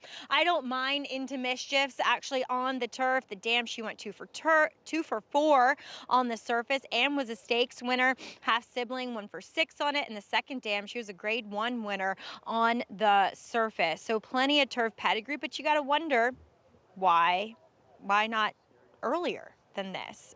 This is his 17th start, but again, he ran well enough on the dirt to continue that path for him early on in his career. Now, he's one that strikes me as having bad feet. You know, compromised feet. He actually is wearing something I haven't necessarily seen that many horses run in before. You know, a lot of times you would hear when changes were announced, aluminum pads on. Well, now they're not aluminum. They're actually 3D printed pads, and that's what Dillinger is wearing. So it kind of protects his frog, his heel, the very sensitive parts of a horse's foot where they still have a lot of kind of nerve and feeling, like your fingertips as opposed to your fingernails. So sometimes the turf does help horses that might have those compromised feet. He doesn't scream it physically to me, but watching his movement, there's also a spring to his gait, which I find that, and having ridden horses, turf horses have this extra kind of spring especially when they're trotting, is when you can actually feel it. And a lot of times that translates, for whatever reason, to horses that appreciate the surface change. So there's a lot of optimism, long story short, to Dillinger trying the turf first off the claim here for Michelle Giangiulio. I'm going to land, though, on number 6, Master Freud. This is your quintessential turf sprinting horse. If you want to find what I look for in turf sprinters, look at Master Freud. But he also brings up an interesting conundrum when you try to stretch these horses out, in that it often dulls their speed. Just look at his form. He tried second off the bench to go a mile and a 16th. He was on the lead. It didn't work out, but then when they run him back, much like his first start off the bench, to be fair, he didn't have that much early speed. So I'm hoping Jose Lescano can get him just a bit more forwardly placed. He looks great. He looks fit. He looks strong. And just a horse that I think makes an abundance of sense. And I agree with you, Greg. Why is Carango 32-1? I find this horse incredibly interesting. He ran his best race going 6 furlongs on the turf course, or I should say over this turf course. And he ran that as a 3-year-old, whereas you kind of, you know, just look to some of these other horses in here, like I See You Looking, for instance, who's 5-1, so a fraction of his price. And he ran that same number last time as a 4-year-old. So I think this is the perfect opportunity for Carango to outrun his odds. Now, in his first start back at Monmouth, he did look to be getting out a bit around the turn, but those races, a tighter course configuration, and to run a bit quicker going the 5.5, and sometimes, you know, horses just get to scrambling and kind of running off their feet, and so that centrifugal force will kind of make them bear out a little bit. I didn't see any, you know, equipment to say that it's a habit of his. He's just wearing kind of a regular ring bit and cheater cut blinkers. I think he's very interesting. He's also filled out now as a 4-year-old, and he looks fit coming second off the bench, guys. Yeah, it's a huge number on Carango, who talent-wise, figure-wise, is not that far off. I felt everybody in here. His race 3 back certainly gives him a chance in this race, at least to get a piece. I'm not a fan of his, but I agree with all of you that 32-1. Yeah. Why he's 3 times the price of the second longest shot on the board makes no sense to me. I'm with Maggie. I want to give Master Freud another chance. I think he's a major player in here. And yeah, he's a turf sprinter through and through. And I don't think it was necessarily his preferred trip last time out. Maggie's point's well taken, too, about stretching these horses out and dulling their speed. Especially turf sprints are tricky races. And we all thought Dillinger was interesting to 3. He was 5-1 when we saw him in the post parade. He's 10-1 now. They're just concentrating pretty much all the money on the 2 and 6. And I don't think I picked the race 2-6, so I'm not disagreeing with the public. I don't get the 7 I See You Looking. I suppose the 2 horses to be, anyone can be there, but I'm going to try to get the 3 Dillinger into the exacta, at least with the 2 favorites. A lot of turf pedigree. Yeah. Pick 4 starts here. Java Buzz from the inside, the one to beat. Let's go to Chris Griffin. Yuri. Last to load to the outside. Goes in. All set.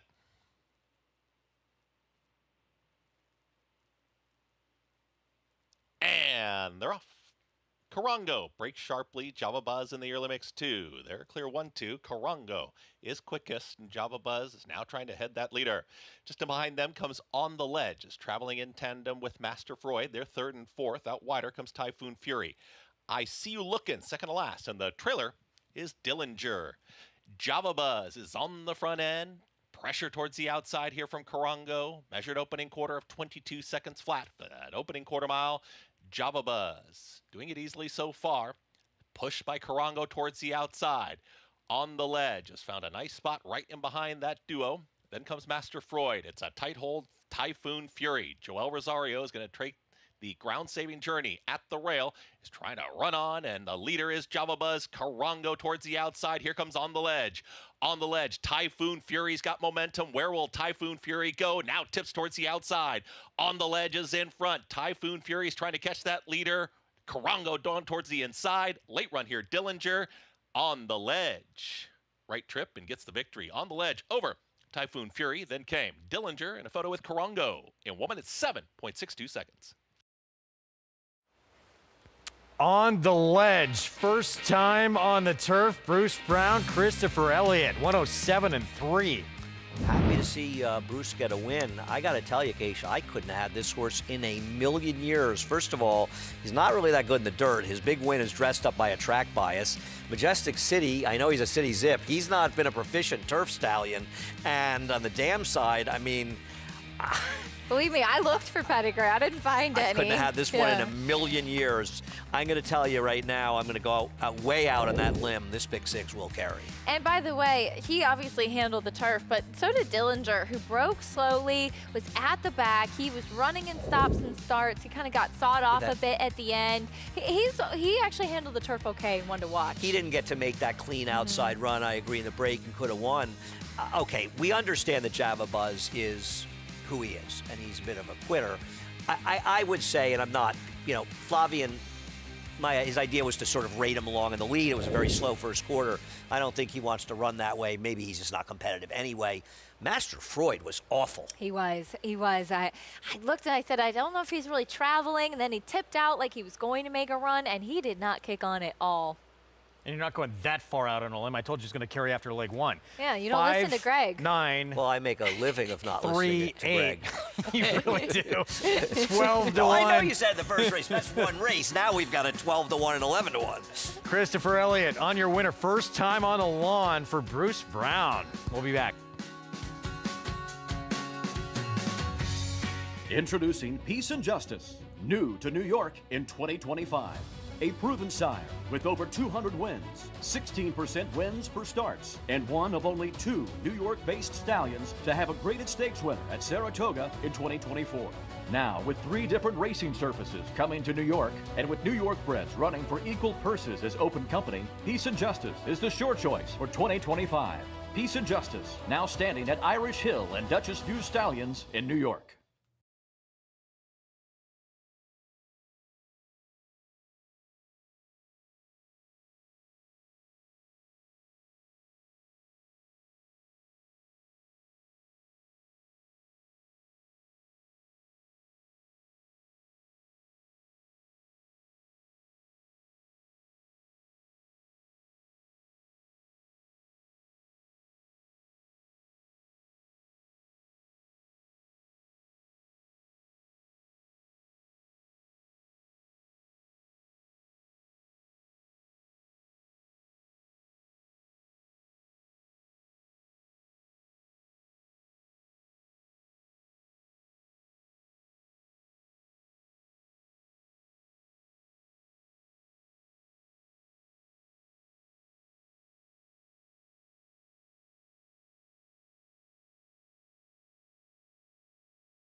Back with you on our Friday coverage. You're watching America's Day at the Races on Fox Sports 2. Big upset to start the late pick 5. We'll have those prices coming up in a moment.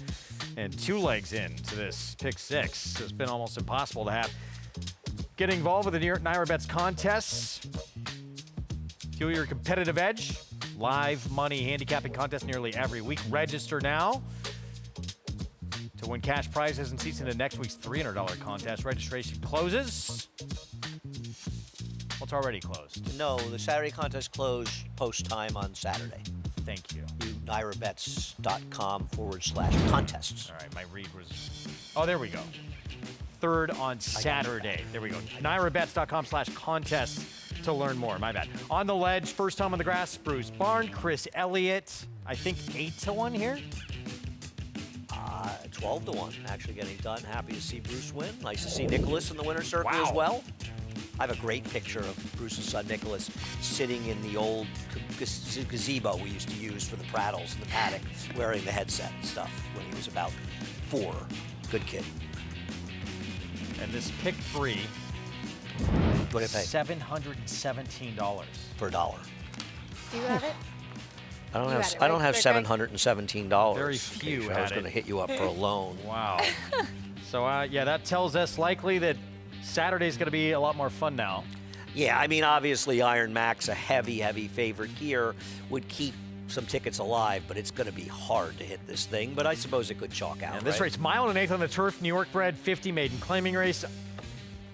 Iron Max, I know, a strong favorite, but that's a little crazy short, isn't it? Well, it's a combination of the field itself, obviously. Iron Max ran incredibly last time. Now, he's got a break. He broke a length and a half to 3 lengths slow. He had a bad break last time. He ran remarkably well. He was wide on the first turn. He was on the chase the entire way and kept finding more. My concern with this horse is, with all due respect to Brad Cox and Sandy Goldfarb, who've had great success claiming on dirt more than turf, Amelia Green, who was on a massive rush when this horse ran, her horses were running incredibly well. And I'm just not sure I'm dying to bet a heavy favorite being claimed out of that barn. Yeah, it's a very good point. I think the big question is, where do you go elsewhere in this race? And there certainly are horses that could take a step forward, whether they're taking a drop in class or maybe just finding the right field in here. And I think in large part it's because you have that good last race. It's the biggest form to sink your teeth into in this race. Right. I mean, it's not right. You're absolutely right. This horse runs the last race and breaks cleanly. Good luck to beating him. It doesn't seem likely. I think Ataturk, and I know you don't disagree with me, is a very interesting alternative. A horse who had a real trip first time out back in April, and I think is a real threat to the favorite in this race. Better, dropping in class. We'll talk more about this field in a moment. Going to get back to Monmouth right now. Race 5, 4 minutes away. 5 furlongs sprinting on the lawn in this $12,000 claiming group for 3-year-olds and up. Even money. Let me guess who's aboard. Yes, Paco Lopez. That horse looks pretty good, though. Yeah, shaken loose, kicks off the post parade. Not a horse that's going to be shaken loose from any field, has absolutely no speed, trying the turf for the first time with an Australian dam. Marathoner next door. A marathoner who's a turf sprinter. 3-time winner on the lawn. Here is the 4, Mac Daddy 2. Yeah, first time on the turf in quite a while. Has a couple wins on the grass, just has really recently been on the dirt.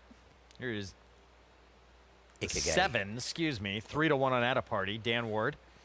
Not him, is undefeated on the turf, and actually the back turf races are okay. The 7's dangerous. Gins and Tins even money. Yeah, big drop in class, back to the turf, has the best turf races recently, and Paco Lopez, so perfect storm for a short price. Isn't it 7s and 8s here? Yeah, it looks like it. Ikigai the 6, out there somewhere with Sonny Leon. Ikigai at one time would have buried this field, and he was really good at one time. But that was in New York for a long while, time ago, yeah.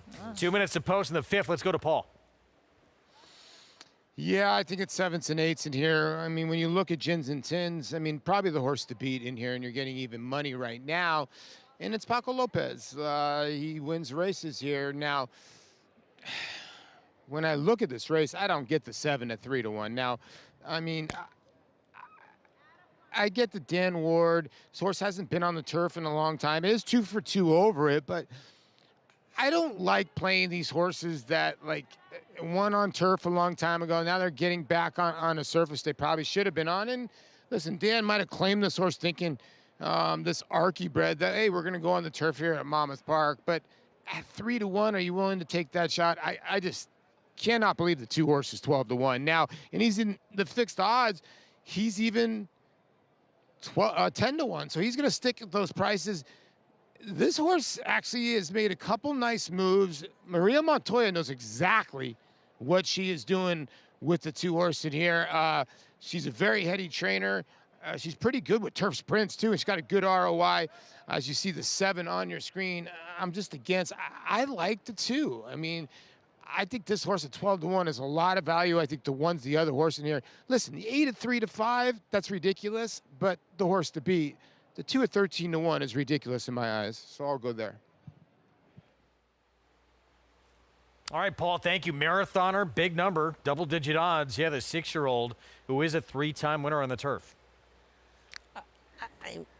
I guess. I mean, this horse runs his best race. He can be competitive. Paulie's got a great opinion. I don't want to knock him. I don't like this horse's recent form, but I have a lot of respect for Paulie's opinion. I think the big question is, has he kind of tailed off as a racehorse? But he certainly has some efforts on the go back that would make him competitive. Can he go back to those? Meanwhile, here's the 7. So at a party, coming in from Oaklawn, spent basically the entire meet out there on dirt. My problem with him is that I just think he was a better horse when he was running on the turf.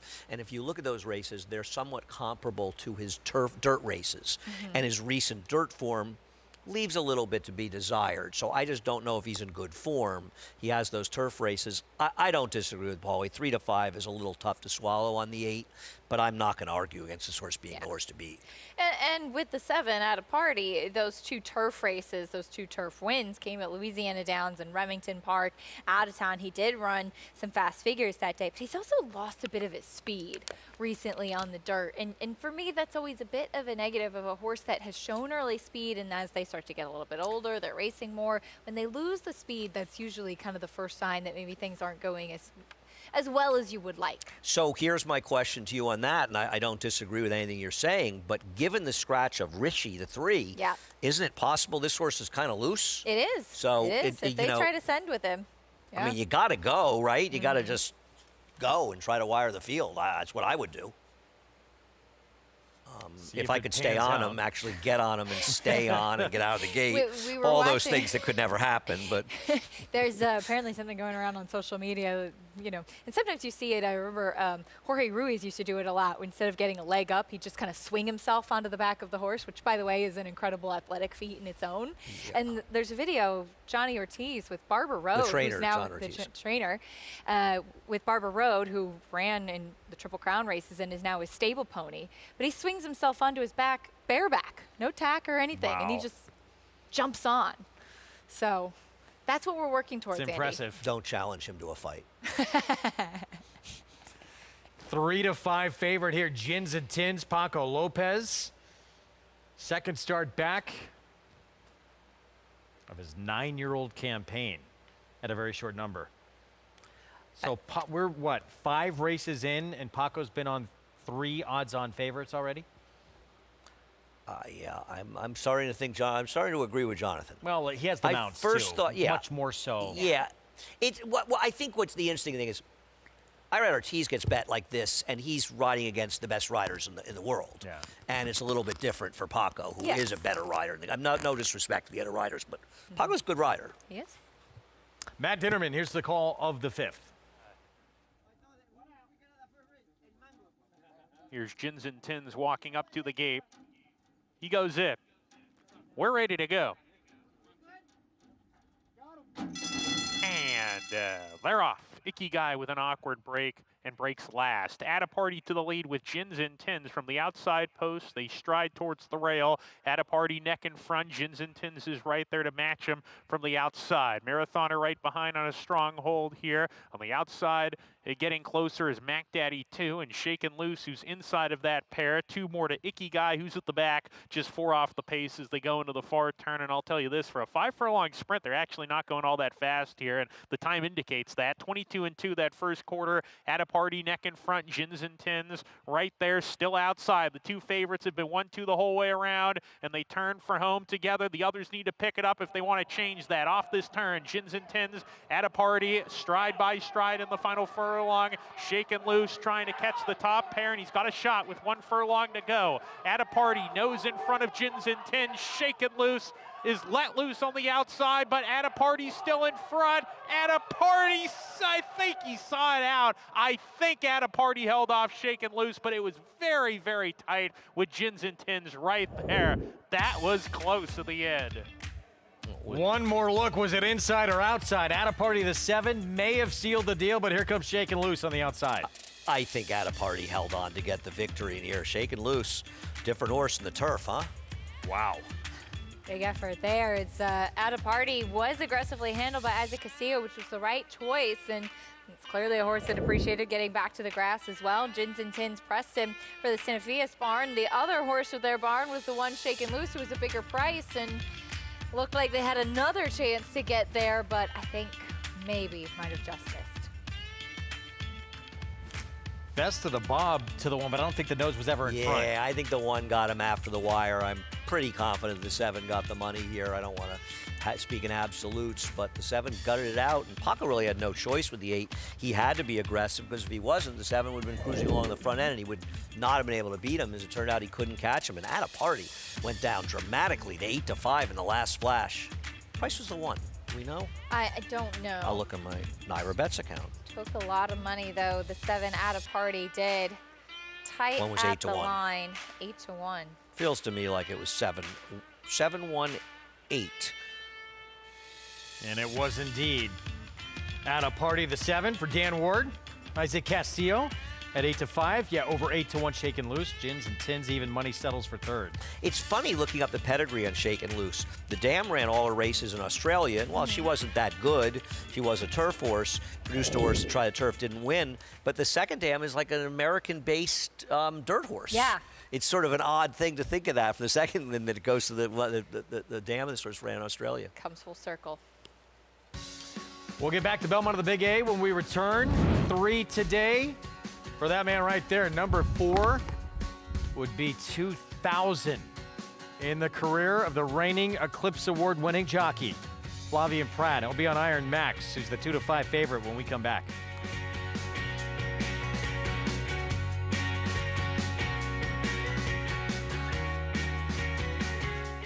The rumbling started early and only intensified, with performances that sent shockwaves across the nation.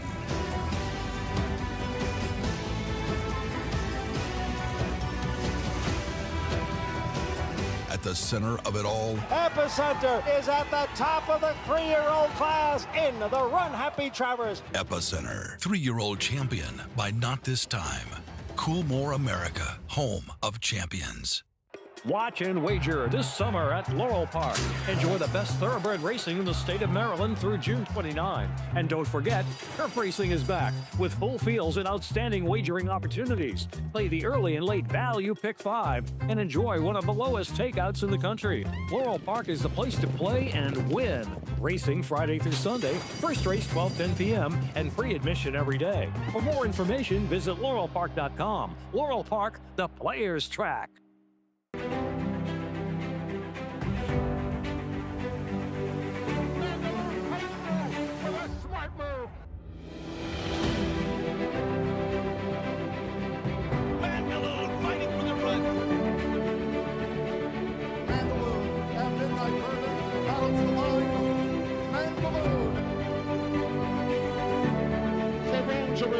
It's Mandaloon. A Mandaloon wins.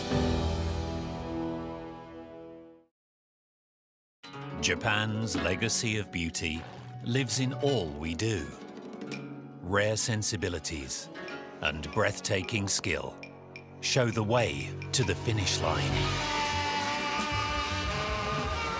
That beauty and that power take you to another world. Racing is art.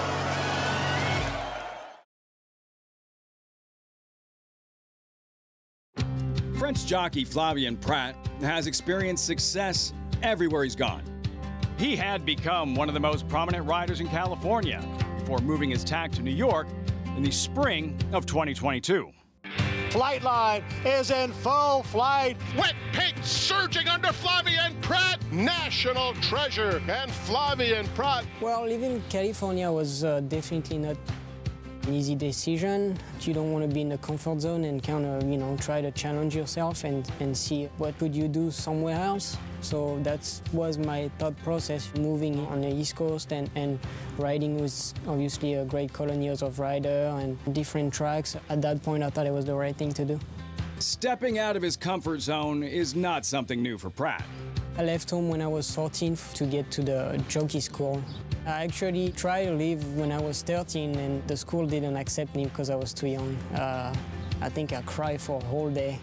Never been that sad in my life. In fact, Prat's first introduction to horse racing wasn't with thoroughbreds.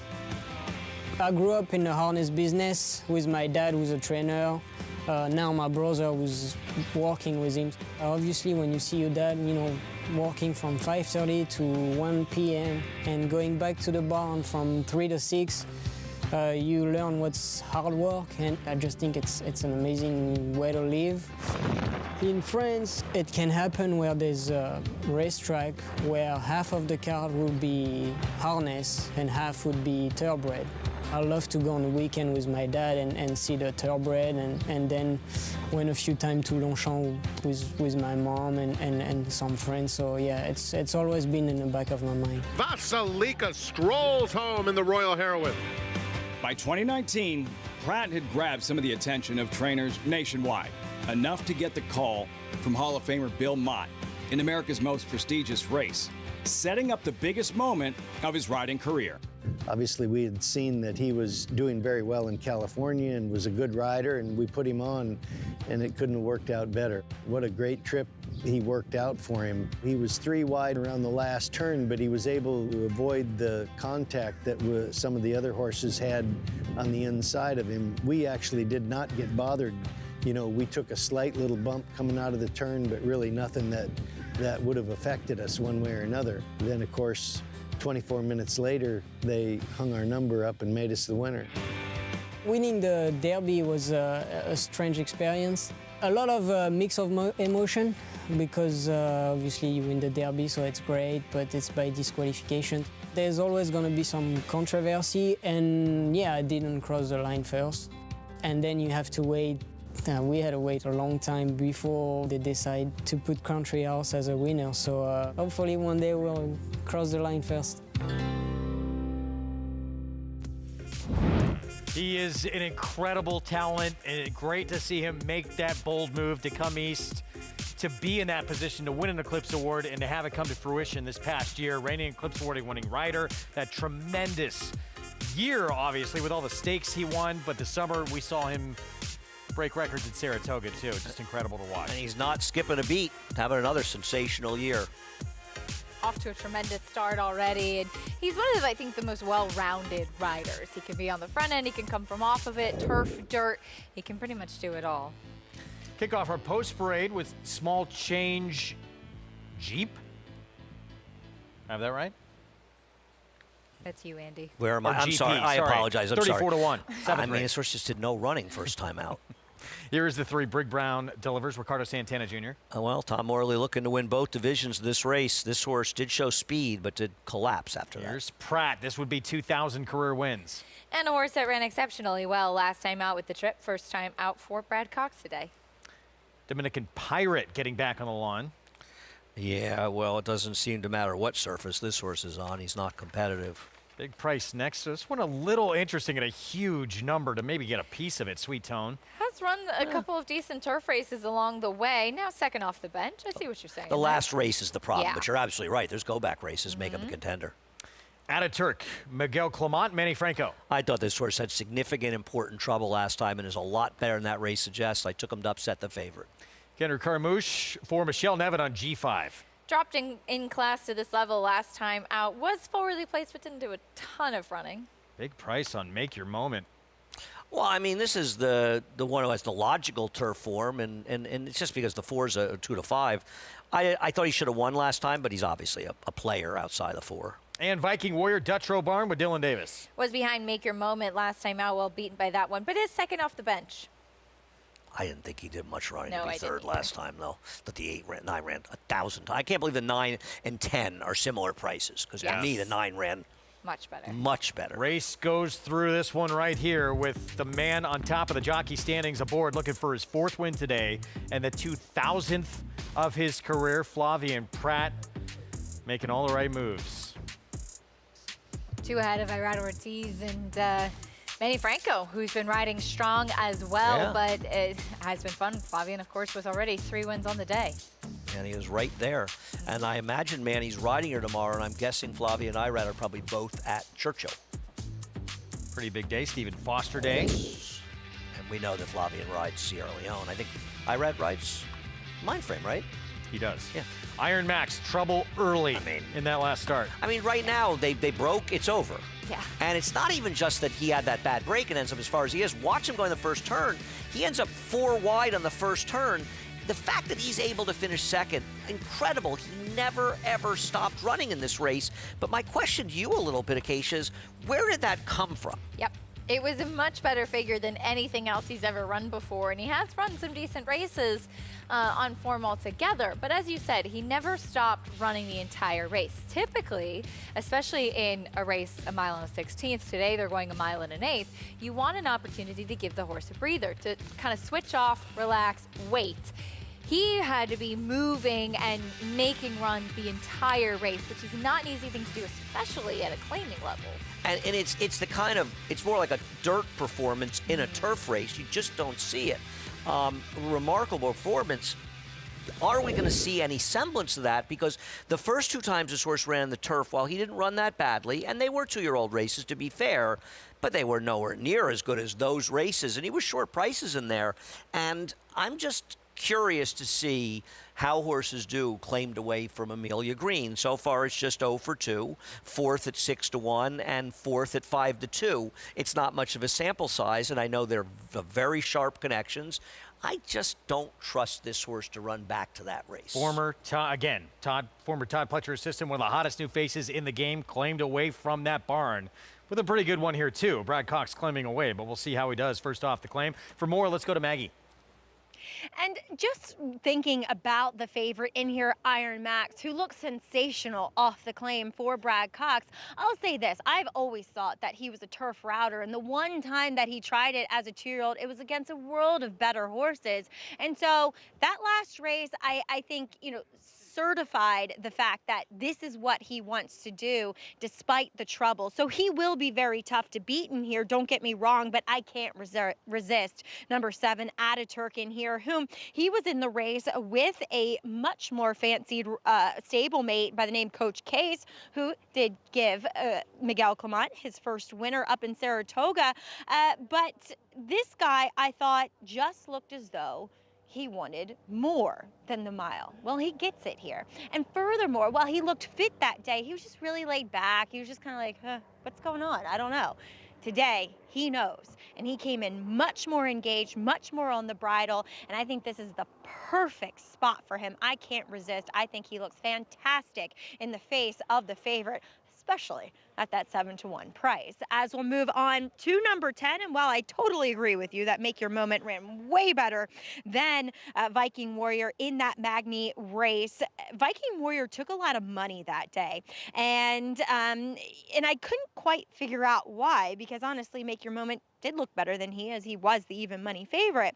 Viking Warrior also was coming off of a layoff in which he just did not look fit at all. He was washed out, he was heavy, and today, well, it's a marginal improvement. It's not a 180. There is improvement, and I do think that is something to mark, and it's an unfortunate post position, though it is a fairly long run to that first turn.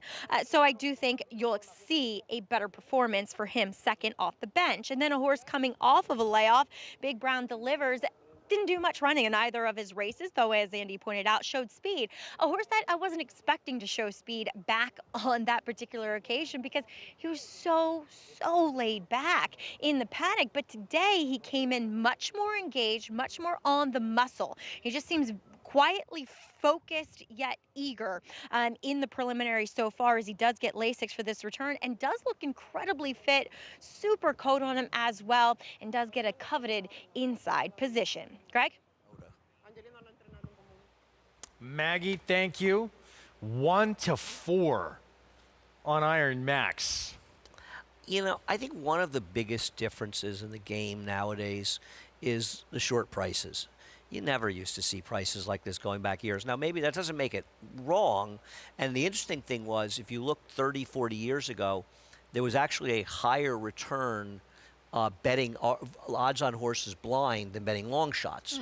Long shots tended to be a little overbet, and a lot of times short prices. And I think that it's one of the things that happened with the computers in general. Now the CAWs are not in the win pool, and this is the public making it. I would never take 1-5 on a horse in a New York bred, in any maiden claiming race in general.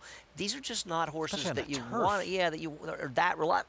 No question he's the horse to beat. He runs his last race. He's almost certain to win this race. But you better be almost certain to win when you're wondering. He's the same price that Highland Falls, a Grade 1 winner, was in the allowance race earlier today in a smaller field. Yeah.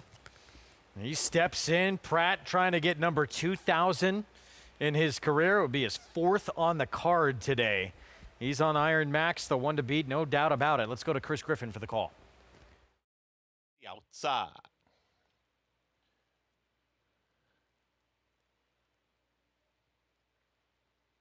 Goes in. All set. And they're off. Very awkward beginning there for Iron Max. Is going to be the early trailer. The heavy favorite broke inward and is last early. Make Your Moment right towards the front and just having to steady briefly as they came out of the chute. That was Ataturk. The leader is Make Your Moment. Romero Mirage is up by a length and a half. Here's G5 as a well-settled second. And towards the inside, that's Big Brown Delivers. Ataturk, after the trouble coming out of the chute, is now in 4th. Dominican Pirate is towards the inside, is now a shared 5th. As moving up on the outside of that one comes Viking Warrior. In between them comes Sweet Tone. Iron Max now at a last. Tall Task ahead is caught up with the pack, is second to last with the trailer. Small Change Jeep. They move to the backstretch, and on the front end, Make Your Moment is the lone leader, 23.62 for that opening quarter mile. G5 alone there in second. At the rail, Big Brown Delivers. Ataturk, and here comes Iron Max. Starts to move forward for Pratt, and Iron Max is quickly on the move. Past rivals quickly, is now about to challenge for third and takes that spot. The leader is Make Your Moment, 48.47 for a half-mile time. At the rail, that's G5, and Iron Max has just been progressing, and here comes Iron Max, is now taken second within a half length of the lead. Make Your Moment to the outside. Here's the presence of Iron Max after the trouble at the start.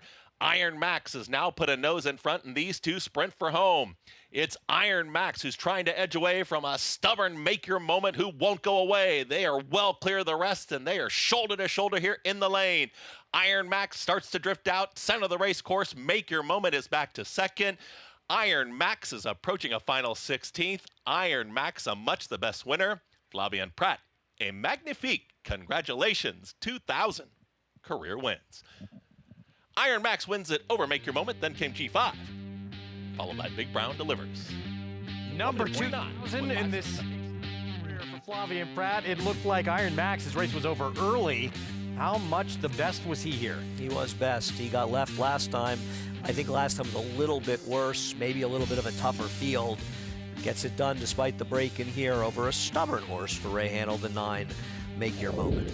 Keep your eyes on the 4. What happens here, Keisha? Well, he just breaks slowly again. He just hesitates and he breaks in, and he does kind of lose his hind end a little bit there after the start. But honestly, it was caused by him because he broke slow and invited that trouble. So he was last, made that middle move again, and he had to duel with Make Your Moment for a bit, but then he was able to pull away. He's definitely the best against this field, and a milestone win for Flavien Prat.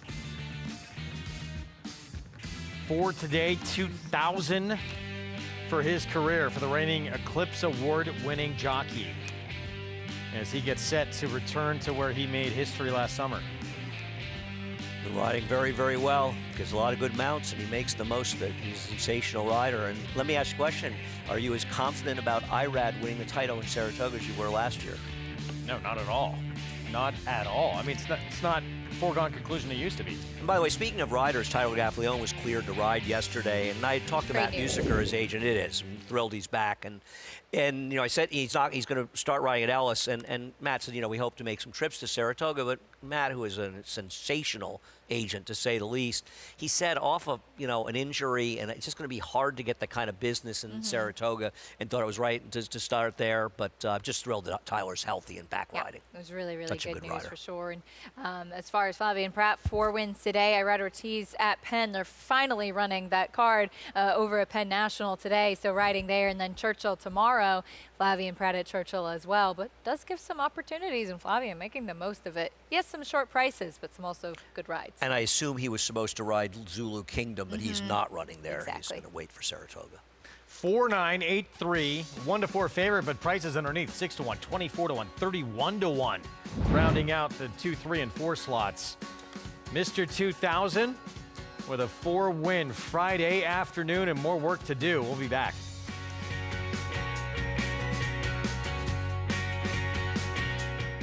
Number 1 is Mo Donegal by Uncle Mo. And they're off in the Remsen. As they come on for the finish, and it's going to be tight here in the Remsen. Mo Donegal. Mo Donegal bearing down on the outside. It's Mo Donegal and early voting, and it is Mo Donegal to win the Wood Memorial. And it will be Mo Donegal to win the Test of the Champion, the Belmont Stakes.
Welcome back to the program. It's America's Day at the races. Well, actually, it's Flavien Prat Day as he gets his 4th win on the card, which secures 2,000 career wins. Congratulations. Thank you. Yeah, thank you very much.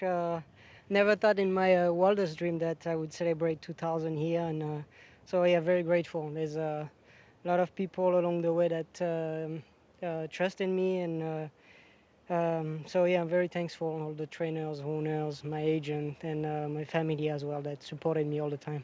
Reflecting on this past year, you've reached so many milestones, so many achievements. What is the recipe for success for you?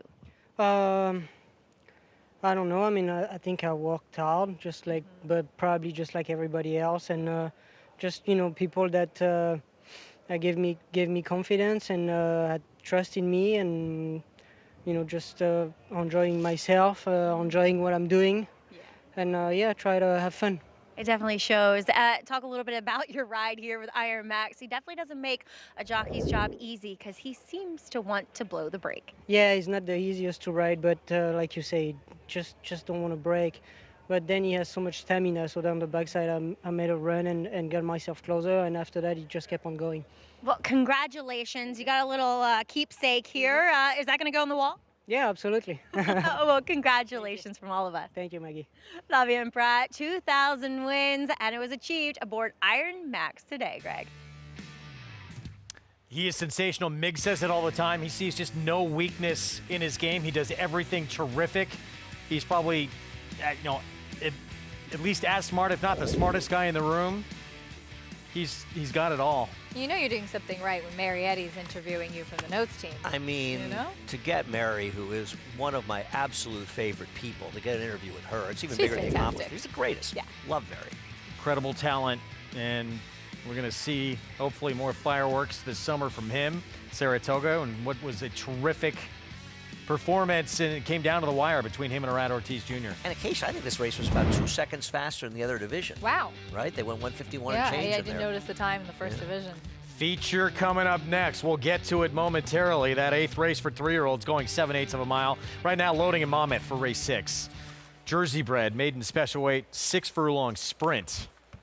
I mean, the 10's the horse to beat. The horse is 0 for 3, but this horse is what you call an omni-fig. I believe every single Beyer speed figure this horse ever run is faster than any figure anyone has ever run in this race. Wow. Yeah, it's an omni-fig. But I learned beat something new today. as a favorite last start. Who's the likeliest upsetter? The 4, maybe? The 1's got Paco. I'm going to say the biggest likeliest upsetter is the 4. The 9's not impossible. 9's either, interesting but too, yeah. 4, a little bit. Matt Dinnerman with the call. Here's the 6 from Monmouth. Coming forward.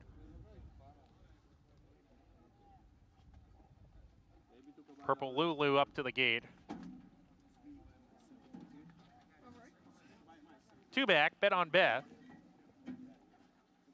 And to the outside post, Gypsy Style to round out the field.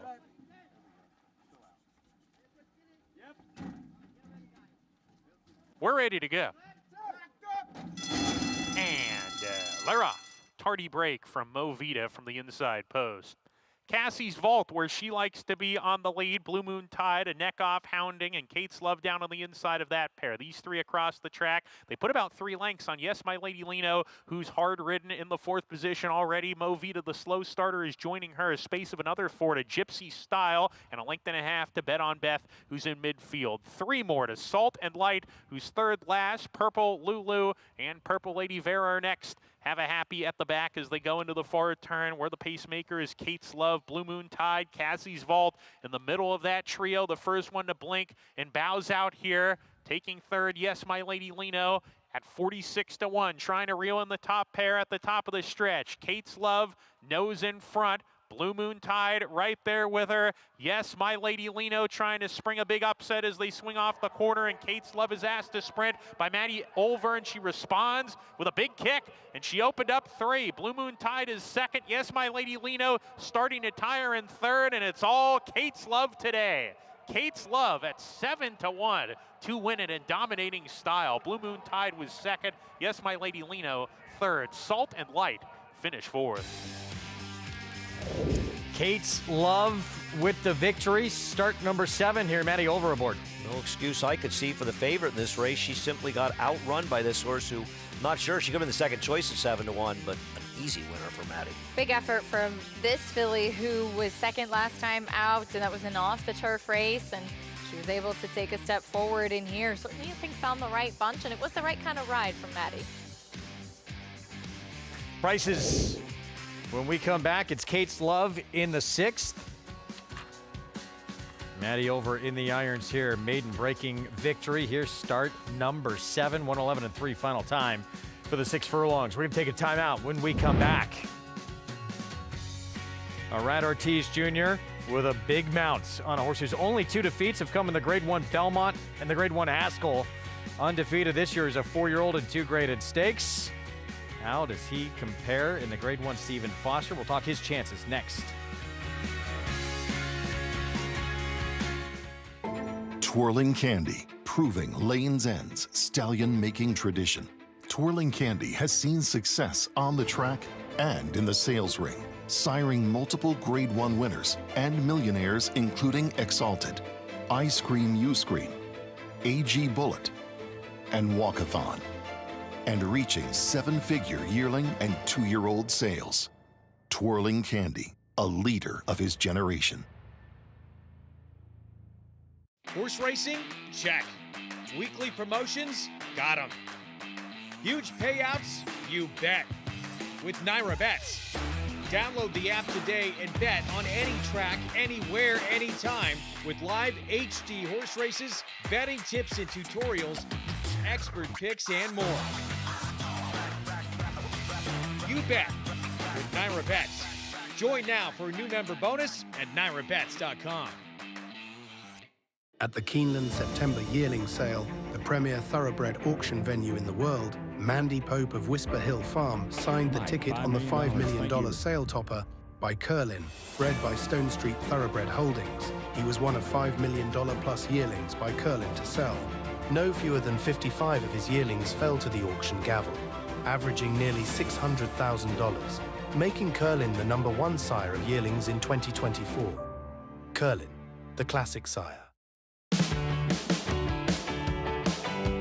We know that the horses are the foundation of this industry, but it's the people that brings us together. We need to celebrate the community that is horse racing. The stories are amazing. The people that you meet and the love they have for this business warms your heart and renews one's faith in this industry. I think this is one of the best things we've done in the last few years in horse racing, but it has to happen with somebody nominating an individual.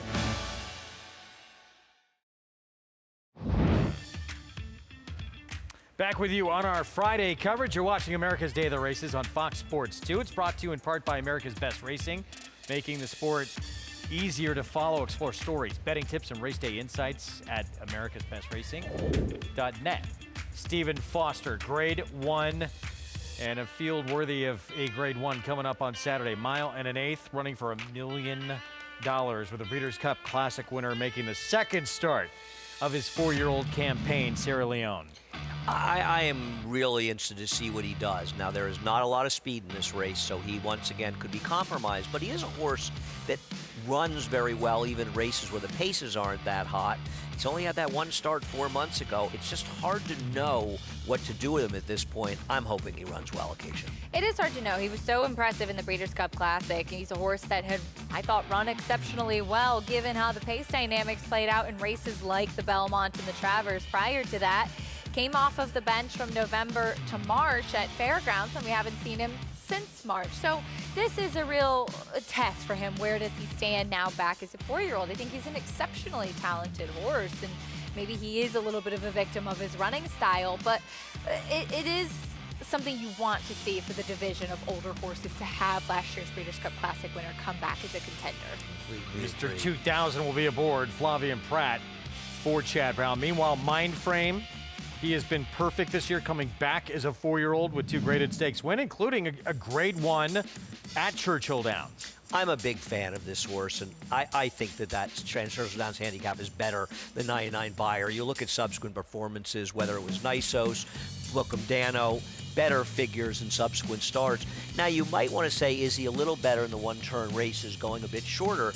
On the other hand, given what he did in just his 3rd and 4th starts going long last time, I don't know, Acacia. Yeah, it was right to the wolves into the Belmont Stakes, and he ran exceptionally well, all things considered, and when Dornoch had the flow of the race, and he did the same thing in the Haskell, chasing that foe again. But I think he's a really talented horse, and I think it was encouraging to see how he came back in that Churchill Downs victory. For him, too, the distance is obviously a question, but if it's not going to be his best bet, I think he's going to be deadly even still if he cuts back in distance this summer. Yeah, no, I think Mindframe is terrific, and I expect him to run well. I think that one of these 2 horses will win the race.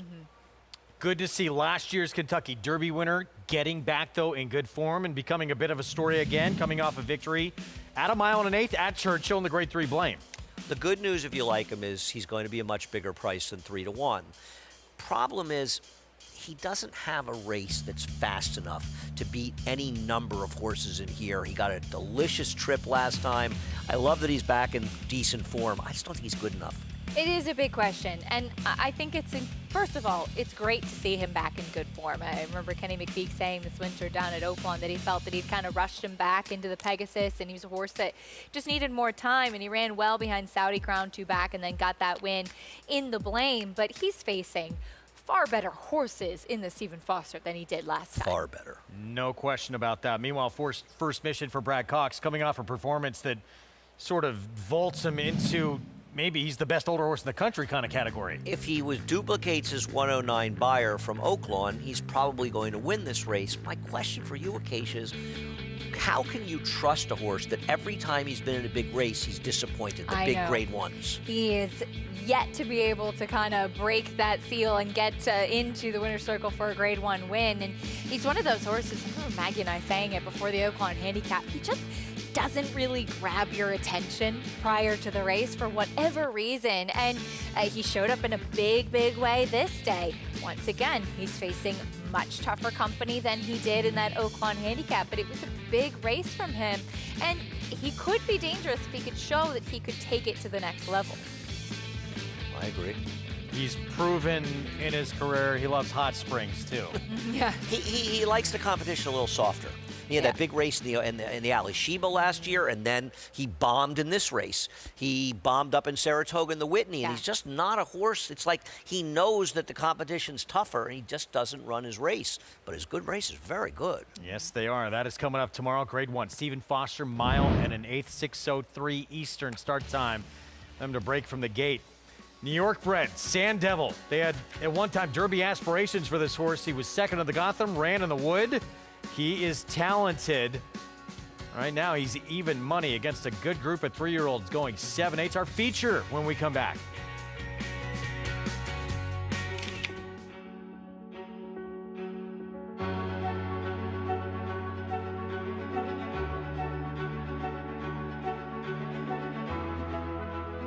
Watchtower coming at Medoro. Medoro, Watchtower. Watchtower got her.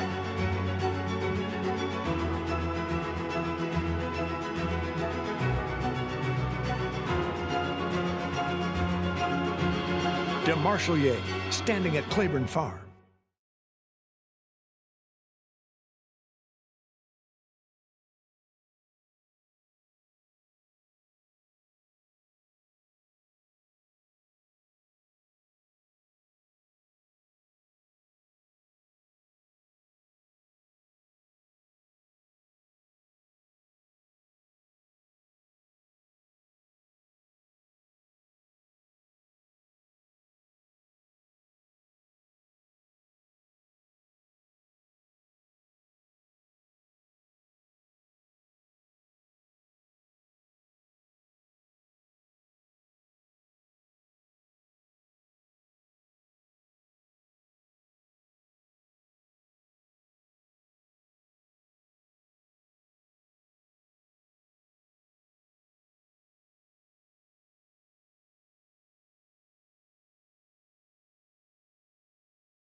Good to have you with us on our Friday coverage on Fox Sports 2. You're watching America's Day at the Races, brought to you in part where you can play it all at Now Bets. Bet any track, anywhere, anytime, including Saratoga all summer long and beyond.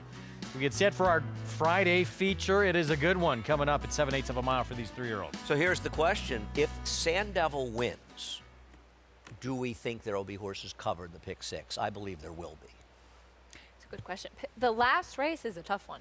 Yes, but I think there will be at least a very. You do or Okay. don't, Greg? You on the fence? I think no. Okay. See But what we'll happens. see. But yeah, it could be. Short number here, 4 to 5. There he is, the New York bred. Won the first 3 starts of his career, and then went to the Gotham trying to go down that Derby trail, and eventually did not make it to the Derby. But he is good. You could make an argument that every race he's run is good enough to win here. I'm a little bit concerned with the way he broke last time. That concerns me. I think Touchy's going to be very tough. Really? Isn't he pace dependent? Andy and I are a bit against Touchy here. We'll talk more about it in a sec. I want to hear why. My Matoli kicks off the post parade. I mean, I guess you want a price. Maybe he's the one. I did not like his last race, though. Here is Vekoma Rides. This is a 3-year-old debut. Very intriguing seeing this horse back. Ran exceptionally well in the Nashua. Does have the layoff to contend with. One of 2 speeds really left. Here's Georgia Magic. Yeah, still waiting for this horse to run a fast race. He just has not run figures that are fast enough to compete. That'd be 5 for Pratt. Here's Sand Devil, 4 to 5. He's a horse that started off 3 for 3, then ran very well in the Gotham too. Can he get out of the gate and put himself into the race today? Here's a speedster and a big price. Ruben Silvera on Pediatrician. Yeah, he's stepping up into much tougher company after his maiden win last time. And job got a lot tougher for Touchy with the 5 and 6 coming out. Yeah, he's a horse that does have to come from pretty far off of it. One of those rare Wesley Ward horses that is kind of out the back early and doesn't have much speed. It's interesting with him. He's never really improved from a speed figure standpoint. If you look at his buyers, I know he got a slightly higher figure last time, and I think that was a result of a pace that fell apart. He basically is running the same numbers throughout his career. He's just never improved. Is he going to get enough pace to close into here? Different story from different figures. They love his last race. Yeah, his last 2, in fact. Wow, Sand Devil looks good. Even money on this New York bred. Let's go back to the start last time out.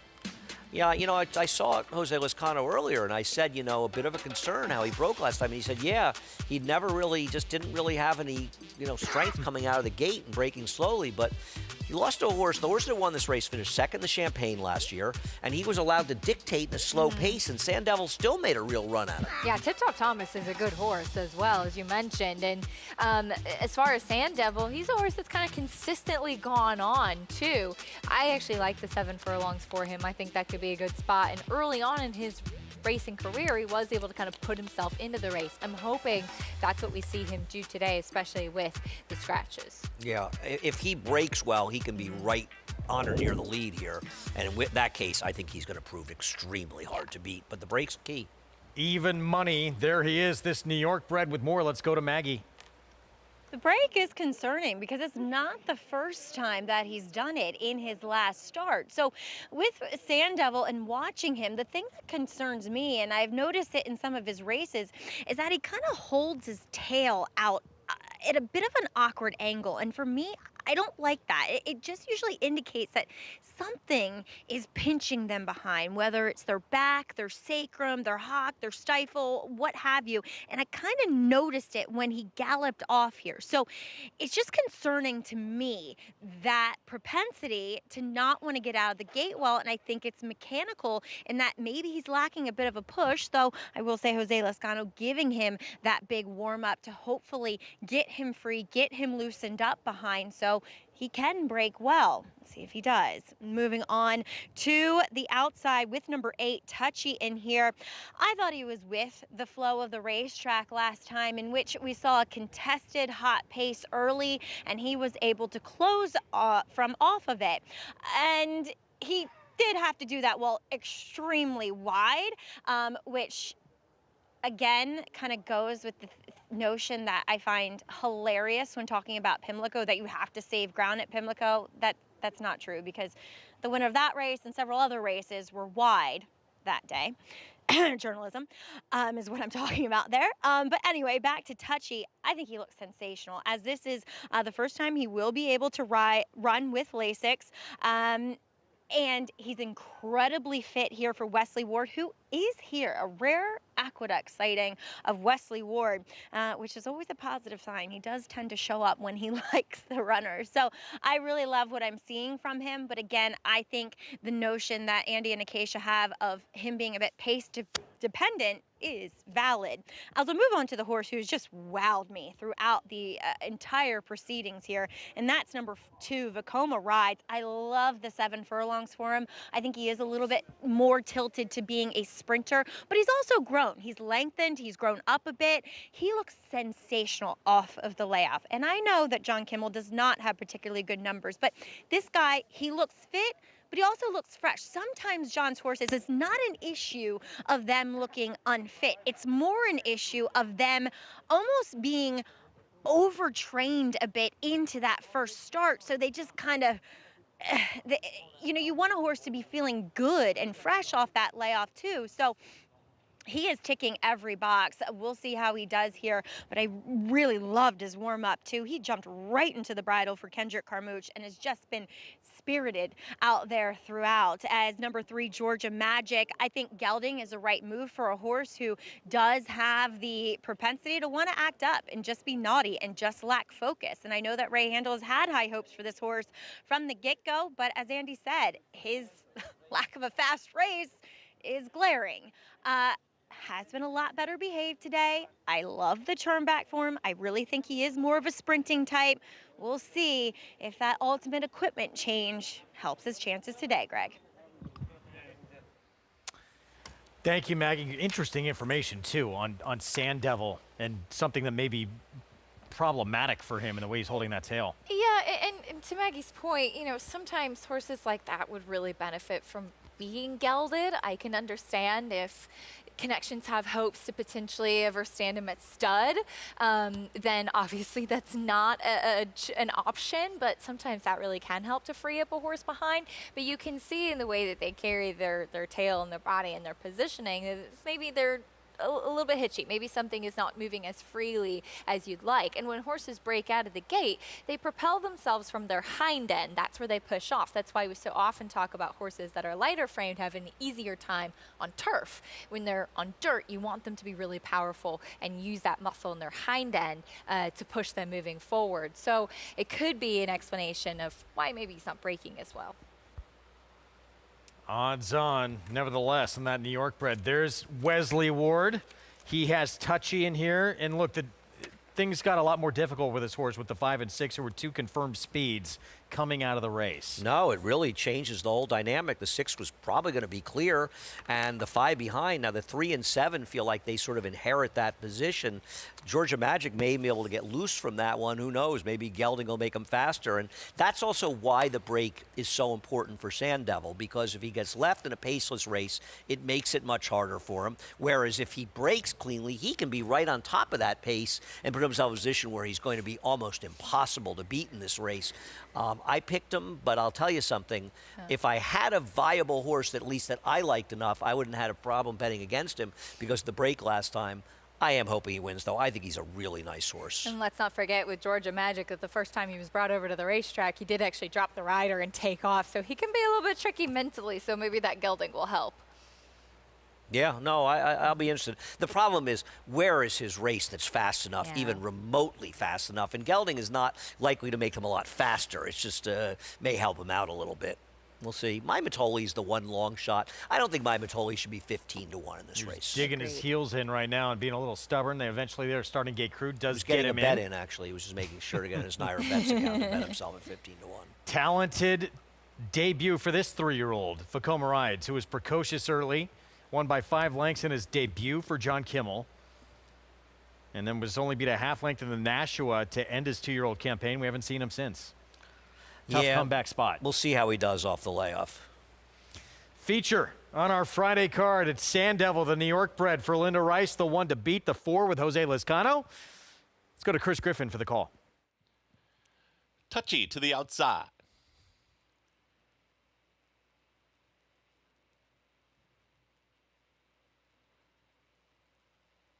Touchy goes in.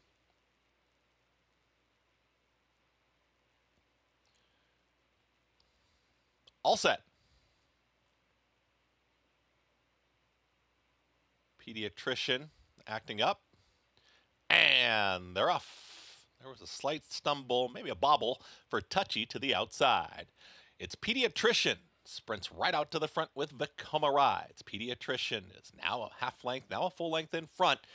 Ruben Silvera, Pediatrician. They're on the front end, and immediately Vekoma Rides towards the outside, and Touchy is progressing quickly, and here comes Touchy, is now putting more pace into the race, and Touchy has taken the lead, and now getting the cue is Pediatrician, who tries to come right back and hold that rail position. So an action-packed first quarter, 22.47 for that opening quarter mile. Vekoma Rides is right there in third in that second group with Georgia Magic towards the inside. Running on towards the outside, there's Sand Devil. Sand Devil's 3 wide, is now in fourth, is now challenging up on the outside with My Matoli, the trailer. Touchy had to work to get to the front, but is in front, is up by 3.5, almost 4. Sand Devil is now in pursuit, 44.74 for a half-mile time, and Touchy awaits the challenge of Sand Devil to the outside. Here comes Sand Devil in pursuit. Touchy is on the front end. Sand Devil is now fully in gear, center of the racetrack. My Matoli starts to run on and Vekoma Rides. Touchy is stubborn, and Touchy has not given up the lead yet. Inside the final furlong, Sand Devil with every chance to run this rival down. A 16th left to go. Sand Devil to the outside. Touchy just keeps on going. Touchy, Sand Devil, Touchy held on. Touchy over Sand Devil in a photo, then came Vekoma Rides, and My Matoli in 1 minute 22 seconds flat.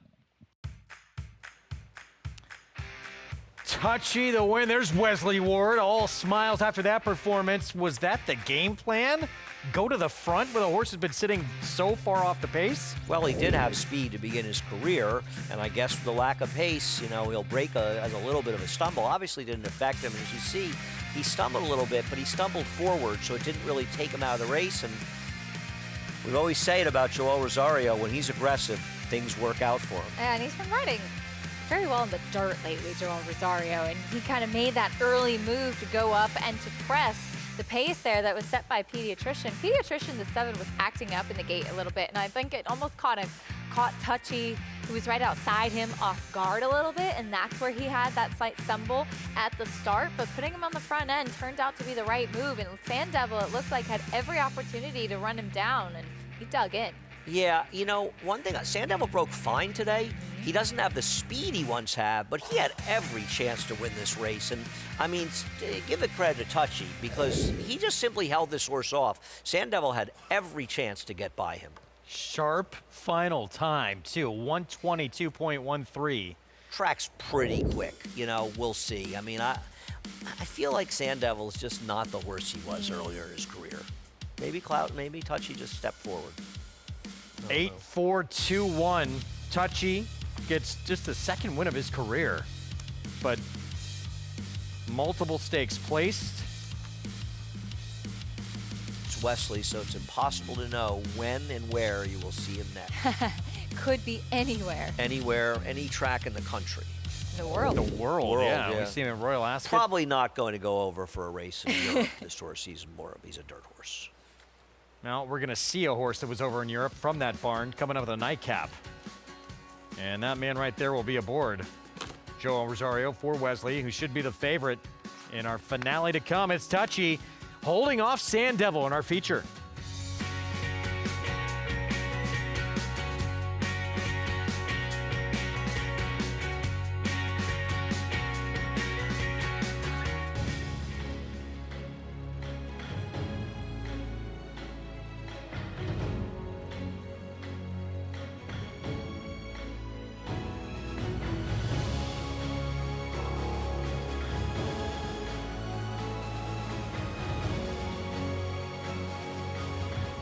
Olympiad leads American Revolution. Olympiad gets the gold in the Jockey Club Gold Cup.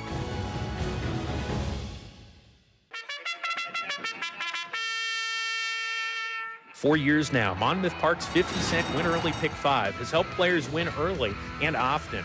This year, we're adding more. Monmouth Park's new Middle Pick 5 boasts a player-friendly 15% takeout and more opportunity to score. Start your day winning early. Continue to winning more. Play Monmouth Park's Win Early and Middle Pick 5s. First post 12:50 weekends, 2 p.m. Fridays. McMahon of Saratoga Thoroughbreds, proudly standing 4-time champion New York sire Central Banker, sire of multiple stakes winner Bank Frenzy. Now Bank Frenzy means business and he'll win the Haynesfield. Also standing Salamini, sire of Grade 2 winner Winstock, and 7-time stake horse Doc Sullivan. Doc Sullivan dominates the Mike Lee. And Provocateur, the only Grade 1 son of Into Mischief standing in New York, half-brother to Wood Memorial winner Rodriguez. At McMahon of Saratoga Thoroughbreds, New York stallions that deliver. A sizzling sale. Fasig-Tipton's July selected horses of racing age. Since inception, this sale has produced earners of nearly $100 million. Recent grads include Grade 1 Vanderbilt winner Nakatomi. Nakatomi! And graded stakes winners Fort Washington and Banishing. A leading market for racehorses ready to run. The Fasig-Tipton July Selected Horses of Racing Age sale. July 8th in Lexington, Kentucky. Where will you be? We are back on America's Day of the Races. Race 7 here at Monmouth. 5 furlongs on the grass.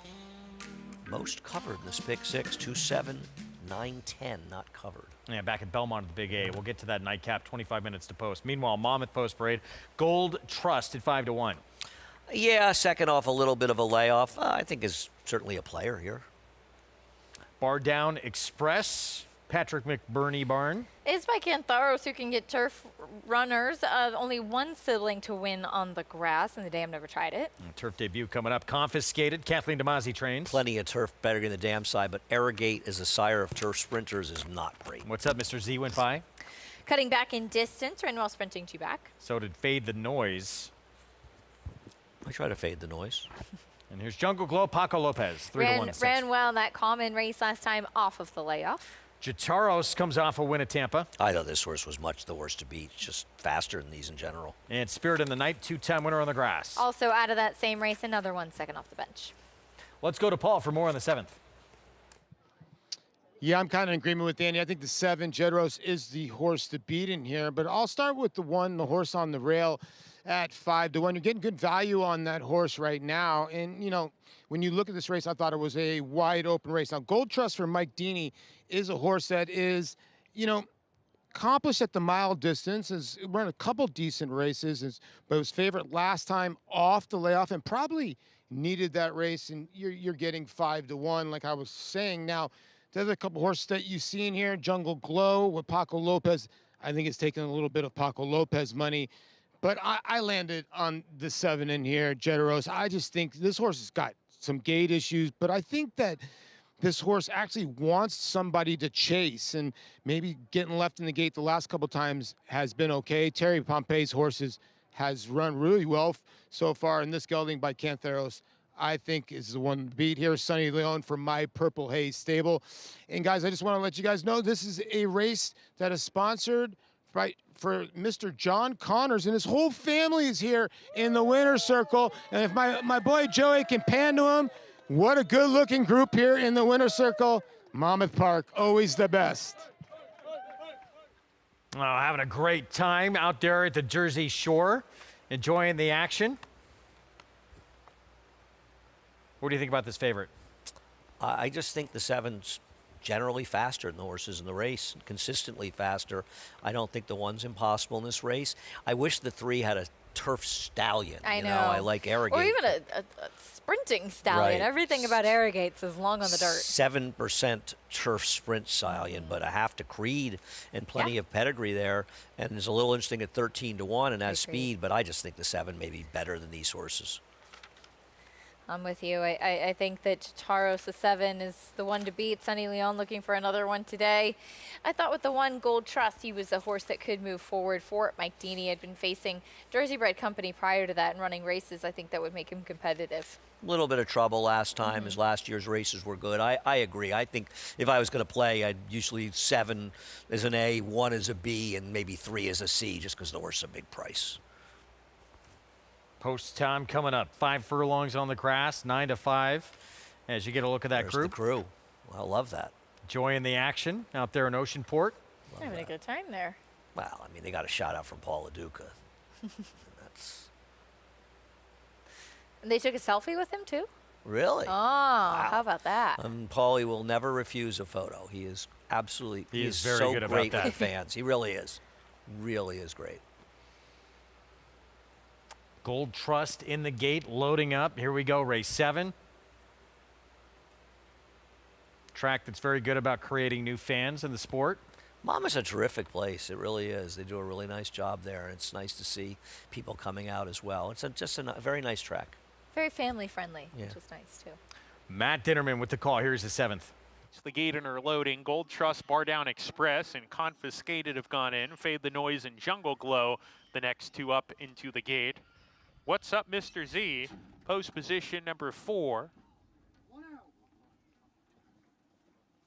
2 back, he's one of them, he goes in.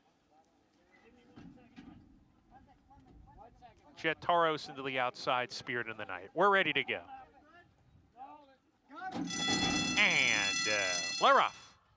Smooth beginning from Jungle Glow in the middle of the field, who's sent for speed. Gold Trust hard ridden from the inside, and these 2 hook up down the backstretch run. Jet Taros runs in the 3rd position. Spirit in the Night right behind him. Confiscated in the purple jacket, tucked in inside of horses. He's 5 lengths off the pace, a length and a half to Fade the Noise. Kept on the outside as they approach the 4th turn run. He's going to be parked deep as they corner into that turn. Bar Down Express down on the inside in a little bit of a tight spot. Shuffle to the back. What's Up, Mr. Z? Between horses. Around the far turn, Gold Trust emerges from the crowd to take a clear lead, approaching the top of the lane. Length in front, Jungle Glow in an all-out drive. Jet Taros is making his way alongside of Gold Trust as they swing for home. Jet Taros, Gold Trust off the turn together with Confiscated right behind, but needs to pick it up. 1 furlong to go. Gold Trust fending off the challenge from Jet Taros at the moment. Gold Trust drifting to the center of the track. Jet Taros had to take up late in the game and coming to the line. Gold Trust is going to win it, but he drifted out late. Jet Taros was 2nd, Jungle Glow 3rd,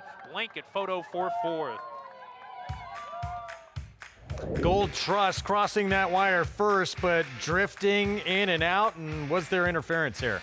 You got to see head-ons, but he does come out significantly here. And at this point, the 7 was lapped on him basically when he did it. He still had his nose on his butt. So good chance there's a disqualification. There will be an inquiry. It feels too bad because it doesn't feel like the 7 was getting it, No, you know? it doesn't. But you can see even from this angle, from the pan shot, that Sammy Camacho is aboard the 1 Gold Trust. Gold Trust's head is turned because he's trying to keep him from getting out. He's going to flip back to Right in there, his left lead right here, and he really comes across. I think he's actually lucky that the head of the 7 Jataros was high enough that it was over his bum, because he does come right across the path of the 7. Hard, like you said, hard to see without the head on there, but there was significant drifting. So stewards will need to adjudicate this one. And we would, definitely need a look at that head on to get a better angle. 176 extremely unofficially. Back to Belmont of the Big A. Touchy with a big performance for Wesley Ward with Joel Rosario. That duo will team up again in the nightcap. Our Winter Circle lead-in brought to you by the Fasig-Tipton July Selected Horses of Racing Age sale to be held on July 8th in Lexington, Kentucky. Start considering your entries today. That's how close it was. No inquiry posted Holding off Sand yet. Devil. Sorry, at Monmouth, there's no inquiry posted yet. $6.40 for the win, and Touchy with a big performance to hold off Sand Devil. Let's go to Maggie. Well, when he shows up, he wins, literally, as Wesley Ward here at the Big A. And Touchy, Wesley, I got to ask you, I know he stumbled a little bit. He's kind of stumbled forward at the break, but was that the game plan to go to the lead? Because as of late, he'd been coming from off of it. I don't give instructions. In fact, with Johnny V, I asked him the other day, I had an owner in the paddock, what's our plan? What are you going to tell him? I said, 25 years, Johnny, have I ever gave you instructions? He goes, not one. So that's what happened today with Joel. He said that he's always taking him back and making a big run. He said he wanted to go today, so I just let him. And he was so game. Yeah, he was. It was surprising because I always thought quite highly of this guy from early on, and he hasn't really showed what I've really thought about him all the way. Today he had a nice win, and I'm just hoping as he gets older, because he's such a big colt, that he kind of comes into himself for his size. He really is, and he's always been that way, but I feel like he's even bigger now as a 3-year-old. Wesley, I know you'll always keep us on our toes as far as next spots, but, you know, there's a pretty nice 3-year-old dirt sprint division up in Saratoga. Could we see him in a race like that? Well, that's what this race was for. It was a prep for that. The Amsterdam, I should say. Yeah, we'll have to see a little bit towards the end of the meet there, but we'll see how he comes out of it, and we'll talk with Doug Coffin and over with all the team there at Three Chimneys and Gonzalo, and we'll make a plan.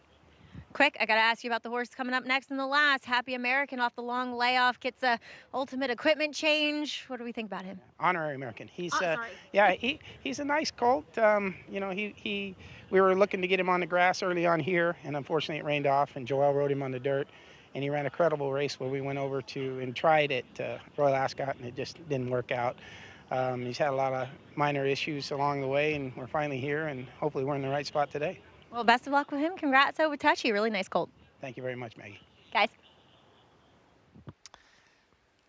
Pretty amazing. So Wesley Ward in that interview with Maggie says he never gives instructions. Joel making that call. Horse broke sharp, puts him in front. Whenever Joel's in front, he always has more horse, doesn't he? Well, the good news, Wesley, is he could have given Joel instructions. He wouldn't have listened anyway. Yeah, that's very true. Joel probably still would have gone to the front. But it did turn out to be the right move. And we talk about Joel being the most instinctual rider. And obviously, he's been aboard this horse every start of his career, so he knows him well. And it was the right move today. I'm an unabashed Joel Rosario fan. By the way, objection sign finally up out at Monmouth as they're taking a look at that interference. Was there, wasn't there? I wouldn't take this horse down for 2 reasons. I think we were be able to watch the semi-head-on in the back view. It didn't seem conclusive, Acacia, and I also feel like the 7 was never going by the 1. When the stewards are looking at something like this, they're asking, did it cost the other horse a better order of finish? And in this case, it does not look like the number 7 in this race would have kicked on Jataros to get the win in here. And I think with this head-on angle, it looks like he was clear. There's also a second objection, the 2 against the 6 as well. So 2 things happening here the stewards are taking a look at. Paul, what did you see? Well, you know, Sammy Camacho and Mike Deeney, they were talking, saying they're clear. Now, if you look closely, it's really, when you look at the back end here, the 6, the winner does come out on the 7. Now, is he clear or not? I think he kind of is clear, and I'm kind of with Andy, and even Mike Deeney was kind of saying, listen, you were never going by. Now, here's the head-on shot. Well, I will say this. If you look behind the runners, I do think the 6 is coming down here for 3rd. He absolutely sawed off the 2 here late in the race, and you could see Paco Lopez actually pull up the 6 right behind runners, knowing that he came in on the 2. It's just whether you want to think the 1 was clear of the 7 in here. I think that's going to be what the stewards are looking at, but I definitely think the 3rd place finisher is going to come down here, Greg. Yeah, that's Jungle Glow, and that's that other part they're looking at, taking away space of the 2. But with Gold Trust, are you guys both in agreement here? It's tricky. I would probably leave it up, but I could understand either way. Yeah, my first inclination watching it live is that I thought that the initial winner, the 1 Gold Trust, would come down, but seeing the head-on such as it is, and especially the back view does not look like it impeded the 7 at all. However, I would say that the right call would be to take the 3rd place finisher, the 6 Jungle Glow, down for impeding the 2. I'm with you. All right, see what the stewards decide. We're going to take a timeout. We'll be back. We have the nightcap still to come. No change. It looks like, well, relax. Yes. They haven't posted a change. They had an inquiry the other day, and they didn't post a change, and it turned out there was a change. So it feels like the inquiry is over. It's just a question, and they haven't made a change yet. We'll look ahead to next week at Saratoga and that July 4th Racing Festival when we come back.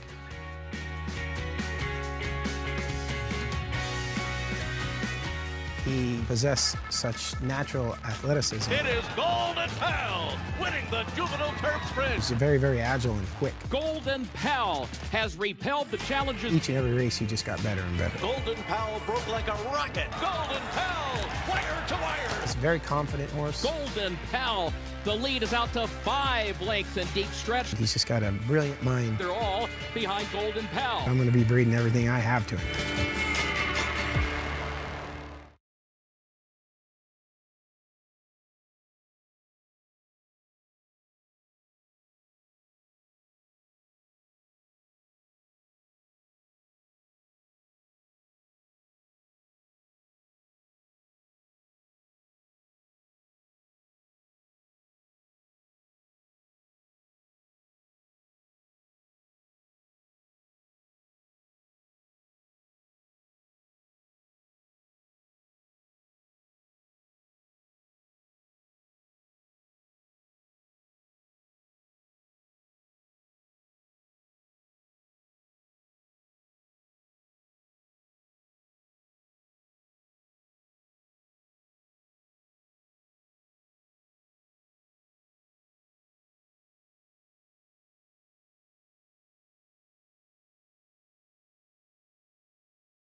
This is right around the corner.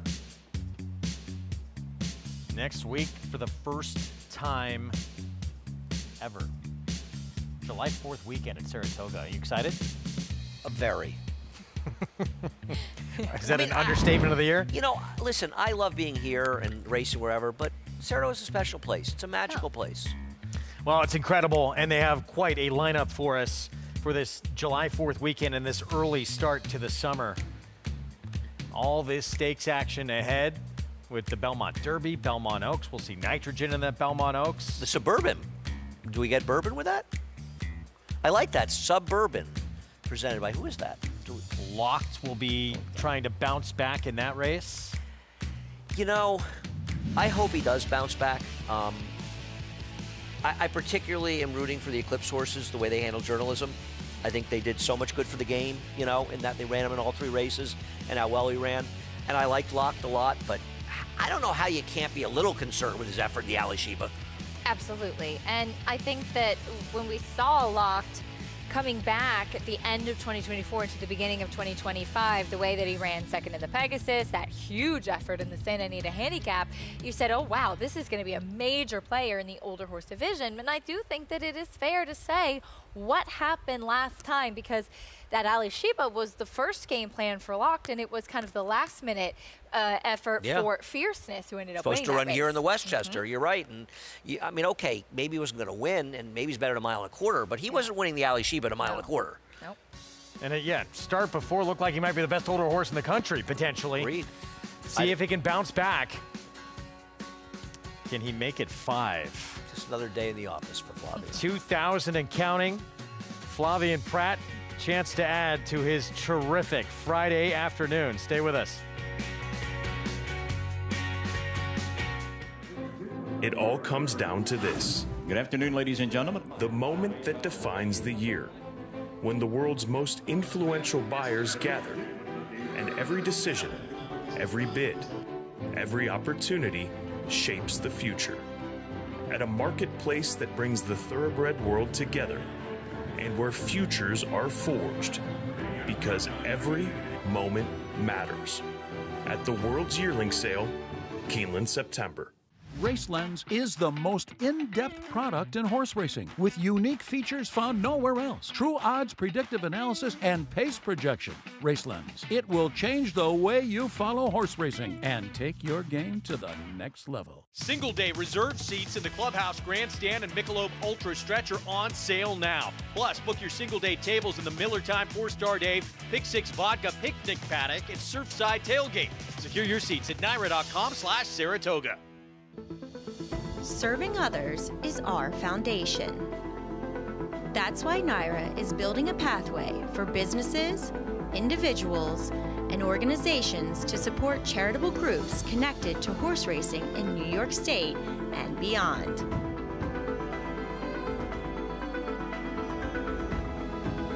The NYRA Foundation, supporting our community. Racetrack Television Network brings you every race, from every track, on every screen, every day. With monthly packages starting as low as $5, RTN gives you great value and access to more live HD streaming and race replays than anyone. Visit RTN.tv today to sign up and watch on almost any device, including Roku and Amazon Fire. RTN has packages that start at $5 per month.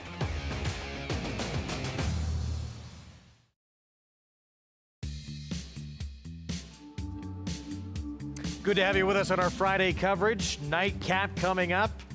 And we'll see if Wesley Ward and Joel Rosario, who took the feature, can go back-to-back to close things out on the 3 honorary American. We start off our post break with Air 8.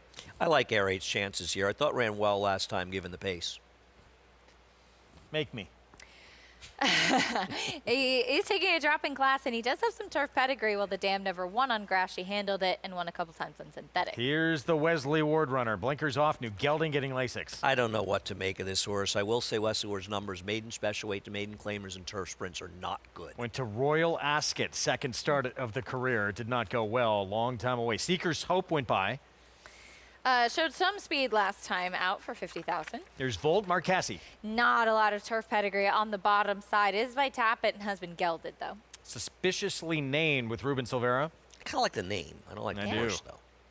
Todd Pletcher and Ricardo Santana Jr., Battle Drum. How did he not win this race last time out? Just couldn't get by, and he was a heavy favorite. He's tough to take at a short price. Turn back in distance for Tomorrow's Wish. I'll defer to Acacia, who has an interesting opinion on this horse. We'll talk about after the post break. The first-time starter this 10 with Manny Franco. By McKenzie, the Dam was a dirt sprinter, but she did win once on the turf. Not much of a producer, though, And yet. Mr. 2000 looking for 5 on the day. Flavian Pratt on Global Prosperity. Guess that's why this one's bet. She appears to be better going longer on the turf. So, horse trying the surface for the first time right there for Marcassi, favored right now. With more, let's go to Maggie. Yeah, I think this is a silly horse to take as a favorite. As Andy has told me countless times, the Harvey Packism, never take a horse at a short price trying something new for the first time. But that's exactly what you're trying to do here with Volt. There's a little bit of turf pedigree, at least from what I saw. I know as a half to my prankster, who is a graded stakes winner dirt sprinting, but there's been 2 turf winners from 2 to try it. They didn't win at the highest level, but this isn't the highest level. Now, he's a weird horse to judge because he has that confirmation fault of having what we call a clubby, which is a terrible adjective to use, but it does describe it. Foot, in that it's not the same shape as his other 3 feet, and that's his right front. But the other front does give me the indication that he should like the turf. But he's an odd horse that, one, I saw at Aqueduct here in his second start, and then when I saw him in his last start out at Oaklawn too, and he did look a lot more fit in that Oaklawn race than what he did second time out, and same thing is true here despite coming in off of a layoff. But the problem is he's just never grown So I guess the drop in class makes sense. He is a new gelding. I just wish there was some sort of growth and development from him, and that he was just a little bit more convincing getting to the turf here at a short price. Moving on to Wesley Ward's number 3 honorary American. Wesley typically, with his newly turned 3-year-olds, takes those blinkers off. So that's what we're seeing here. He also gets Lasix and comes back as a gelding. He looks fantastic. He looks fit. He looks strong. He's very sharp and eager and just has had his ears forward and has been, charging through the bridle from the word go since he stepped foot in the paddock to the racetrack and now that they're approaching the gate. So I do like him. He will be my selection in here. And I know Wesley kind of saying, well, it didn't work out at Royal Ascot on the turf, trying it for the first time, but he was supposed to run on it in his debut. He looks like a turf sprinter through and through here, being by Churchill, of course. Moving on to the longest shot on the board. And I know my bombs haven't been particularly good as of late, but I can't resist talking about suspiciously named, because he was coming off of a long layoff last time out. But he does look like a turf horse, and he was kind of with the try. It's not as if that race completely evaporated. He was up on the pace, dueling, but I just think he needed it, and he benefited from it. He is very sharp here once again, and it's not as if there's that many speed types in here. So he's that much more fit, and just one that I thought if he can get to the lead, he might be hanging around to grab a piece of this at a monster price, Greg. Huge number, 72-1. Let's go to the 9, who you wanted to get to, Tomorrow's Wish, who's turning back for David Donk. Oh, well, he's going to be my top pick. I'm taking a chance in here with an 18-1 shot because I had a theory. I talked about this on the Talking Horses handicapping show this morning. And look, maybe he is just not that good, but I felt like this was a race that was a little bit more wide open. And he only ran once on the turf where he was chasing Uncatalyzed, who was a stakes quality horse, would have been the favorite in the Tail of the Cat at Monmouth. I wrote down that he looked like a turf horse in one of my previous notes. I like him cutting back in distance. It's a drop in class, first time sprinting on the grass, and he's a big price in what I thought was a wide open race. I think it's a good race to take a shot in here. I don't want the 6 at all. Certainly Wesley can win, but for me, I don't trust that horse. The 3, you mean you don't want at all? Yeah, I don't want the 6 at all. Volt. Oh. I'm sorry. The 3 can win. I'm not thrilled at the price. I like the 1 Air 8. I picked the 3 second. I like the 1 Air 8 in here. I think he's a little bit interesting from the inside, but he's got to work out the right trip. But I thought his last race, his first turf start, was actually pretty good. There is honorary American Wesley Ward runner. Looks like going to be near the last in. So off since June of last year. Went to the Windsor Castle Royal Ascot, start number 2. And wound up at the back of the pack.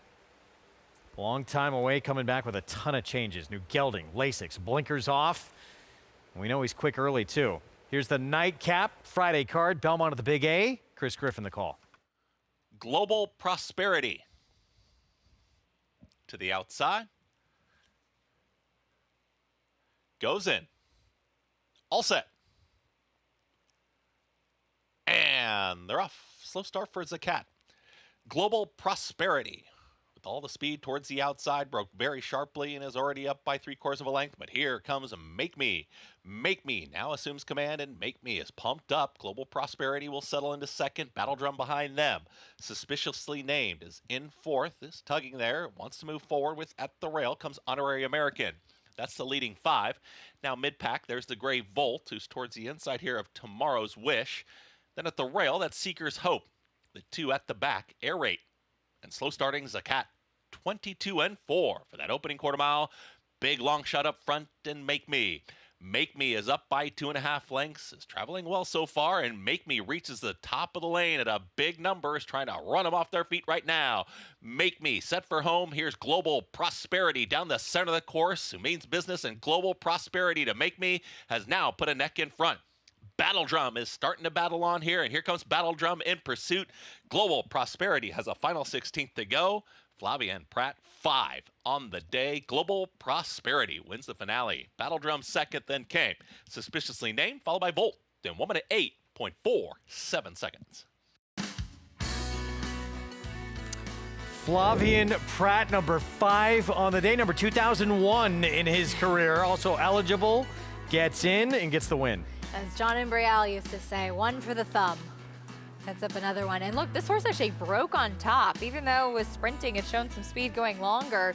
And Flavien had him forwardly placed, and he delivered today. Boy, I couldn't have had this horse. The 8 finished where he likes to finish, Battle Drum finishing second there. Nothing from the 3 honorary American. I'm sure he never likes got the grass. involved. Yeah, I don't think so. This horse, boy, I don't know. I mean, this horse is one turf sprint. Another winner I couldn't have. Drops in class. Jenna Antonucci Barn and the man of the moment, Flavien Prat. Big time. 5th winner on the card with a 6-1 shot to close it out here. Yep. And the pick 6 is hit. Man, not an easy one to put together. Back to Monmouth, race 8. And non-winners of 4 life, $8,000 claiming tag here.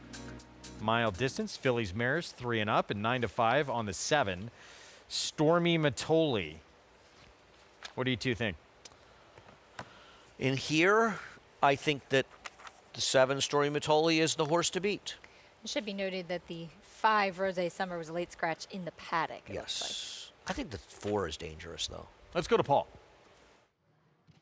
Yeah, big scratch of Rose Summer in the paddock, guys. The 5 in here, who was probably going to be one of your favorites, or was your favorite actually when they were walking over. So yeah, big scratch there, noted there by Acacia. Now the 7 right now is your favorite at 9 to 5, and that is Stormy Matoli.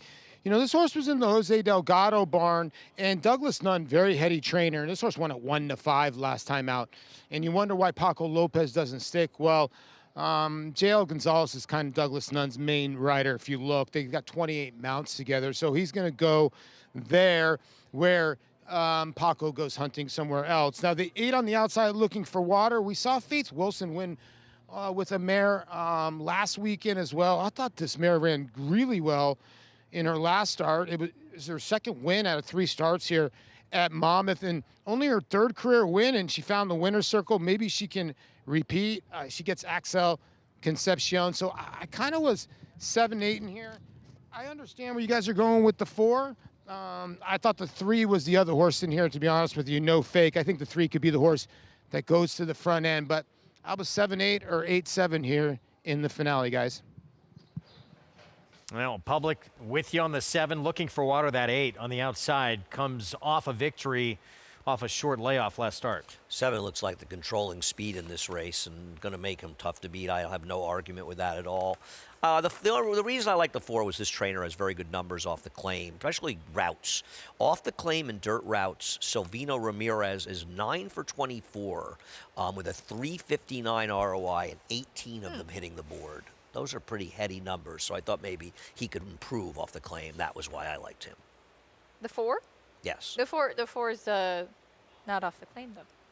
Yes, he is. Oh, no. You're right. It's a voided. Yeah. My mistake. I apologize. I saw the But voided. some good numbers. Took it for, no, that's useless information. Thank you. No. It's the end of the day. Those voided claims. They're more trouble than they're worth. Yes. Beat it 1-2. Last start in a stretch duel where she just missed. She's 4-1, the 4. But yeah, 4-5 now on the 7. Stormy Matoli should be in front. Let's go to Matt Dinnerman. 2 back, Stormy Matoli. To the outside post. Looking for water. Axel Concepcion aboard. 7 in line. We're ready to go. And they're off. Smooth beginning for all. Luella Street on the inside, sent for speed. Once an Eagle to Gray, not quick enough to go with her. One Violent Affair right behind in 3rd as they go into the first turn run. Luella Street on the rail, cuts the corner, shows the way at a decent tempo early. Stormy Matoli coming up, and she's keen here. Stormy Matoli along with Luella Street. They're together, and they streak 3 lengths ahead of No Fake, who runs in 3rd. The Archer Lepre a half length off of her. One Violent Affair taken back to 5th as they're strung out. Once an Eagle, she's 2nd to last, and Looking for Water is trailing at least a dozen lengths behind as they head down the back stretch, and a speed duel ensues. Luella Street inside at 40-1 with Stormy Matoli, who went off at 3-5. They're going at it with 1/2 mile to go. Big gap of 4 or 5 to No Fake, who's in the third position. The Archer of the Prey, 2 lengths off of her, sent along already. One Violent Affair to the inside. Big gap, another one to Once an Eagle, and Looking for Water as they round the far turn. Luella Street is a half length in front now of Stormy Matoli, who's come under some pressure in the second position. And Luella Street hitting the quarter pole, still in front. Stormy Matoli, when asked to go, coming right back, coming off the turn, but is under pressure as they swing off the corner, and No Fake's getting into it. No Fake, grandstand side, needs to catch Luella Street, who's a big price, and she's still in front. No Fake, second, drifting towards the inside. Luella Street, she's on the wrong lead. She's tired, but she's grittily holding on to the lead. No Fake is second. Luella Street, she's going to find the wire in time, and she's 40-1. Luella Street in a massive upset, and she had to run every step of the way to do it. No Fake was second. Third home, Stormy Matoli, and then the Archer or the Prey. Wrong lead late in the stretch, begging for the wire, and Luella Street able to hang on at 40-1. Yeah, she's going to flip back to the left lead right there, and horses will do that sometimes when they're really digging in and really trying, and that's what she was doing, and just really trying to fight even though she was tired late in the stretch. She was the one at 40-1, Andy, that was traveling better than the 3-5 shot after that pace duel. No question about it. Co-bred by Godolphin. You think the Sheik's watching? Wow, I hope so. Nothing better to win an $8,000 claimer. I hope they get some money. Glad she was able to hang on and get this win. Yeah, I'm rooting for the 40-1 shot. 1-3-7-4. 40-1 over 6-1. Back Belmont of the Big A. And what an afternoon for the reigning Eclipse Award-winning rider, Flavien Prat. 5 wins on a day where he equals and surpasses 2,000 for his career. And he should definitely thank Chad Brown for scratching Zulu Kingdom. So he was not riding at Penn and able to stay here and wins 5 on the day. He is some rider. Sort of broke like a shot. Yeah. And let the 2 go and gets it done. Pick 6, over $39,000 coming back. Let's also mention Maggie's crazy long shot at 68-1. Yeah, the a 7. Very credible third, so a great call by her. Well done. Helped a 50-cent trifecta pay $385. Wow. I couldn't have any of them. Dollar Super over 6,000. Nowhere. Pick 5, $13.80, and there's that pick 6, $39,380. So Global Prosperity